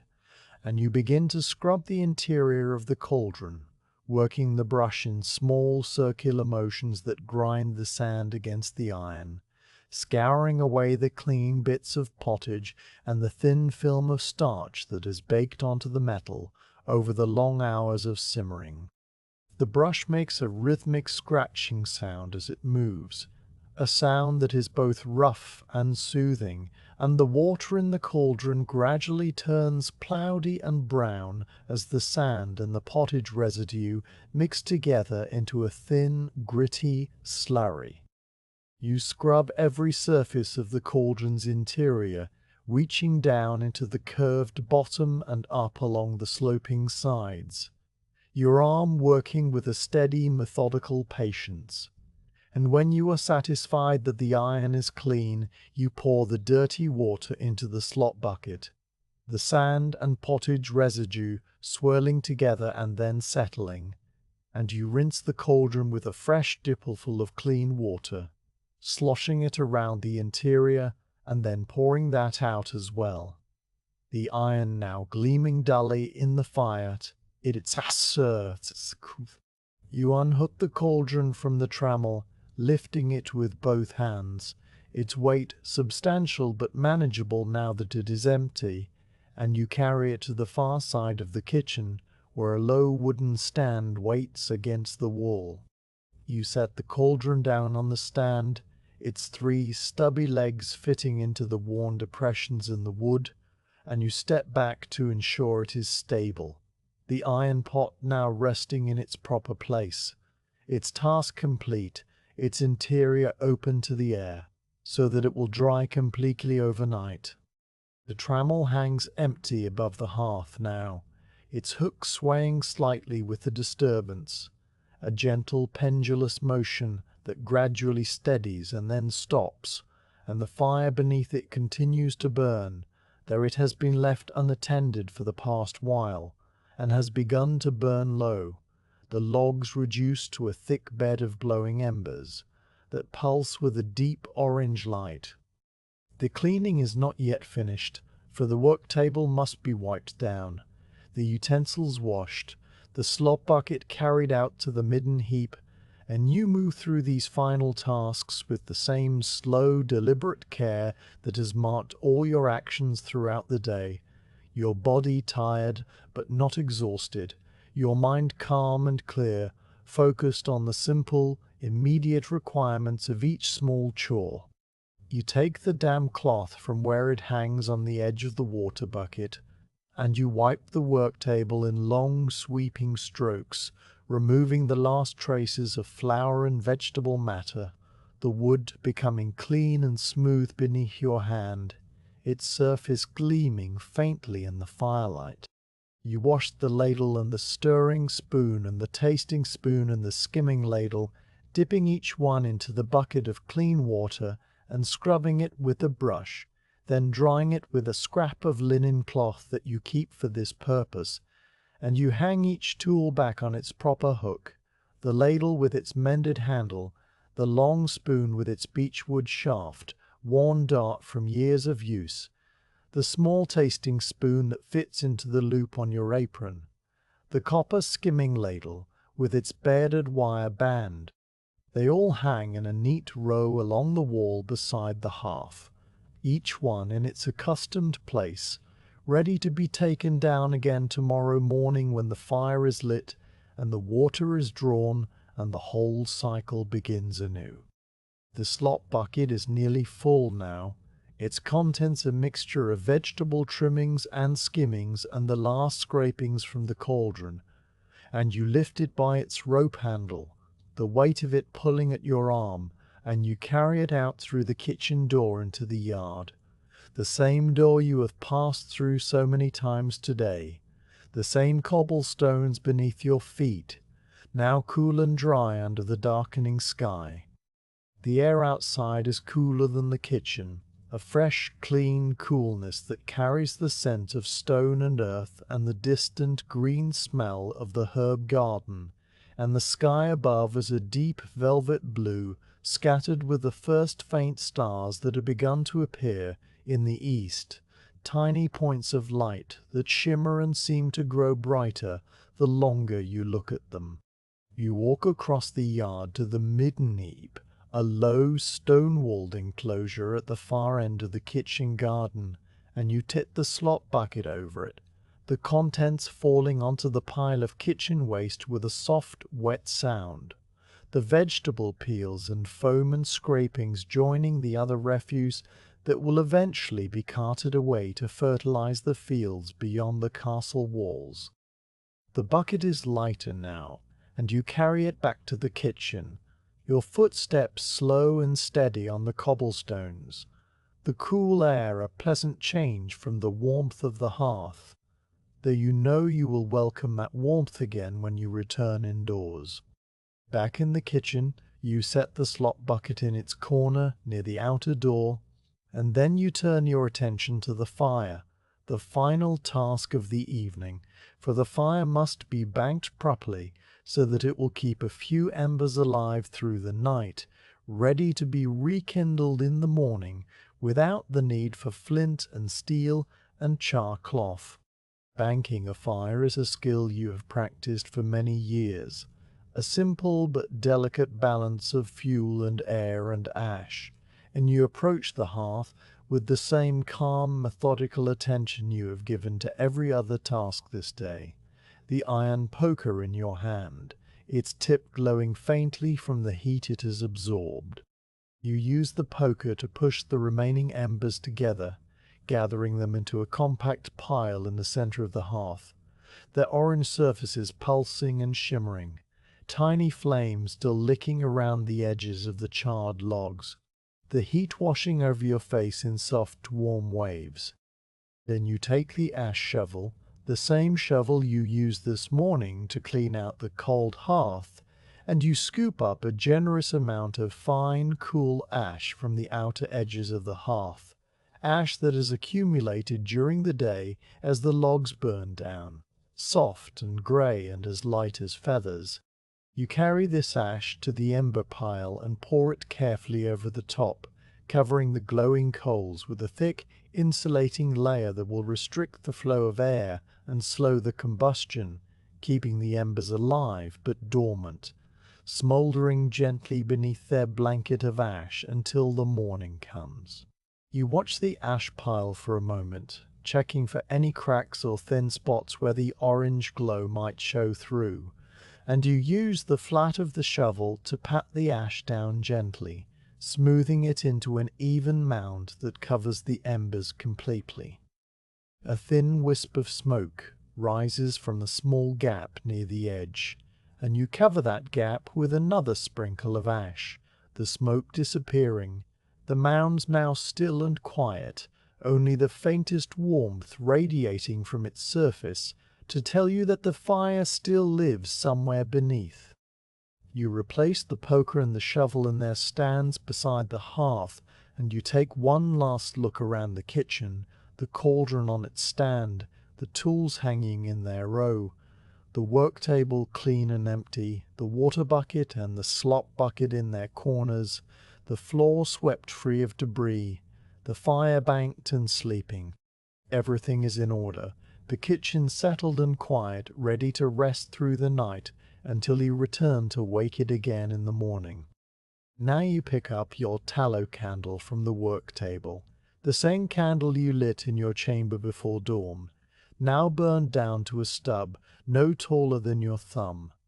its flame still burning steadily. Small and bright, the melted tallow pooled around the wick in a shallow liquid circle that trembles with the movement of your hand. You cup your palm around the flame to shield it, and you walk slowly toward the kitchen doorway, pausing on the threshold to look back one last time at the room that has held you all day, the hearth with its mound of ash, the cauldron dark and empty on its stand, the work table bare, the windows now completely dark, the only light coming from your candle, and the faint residual glow of the banked fire that seeps through a tiny crack in the mat.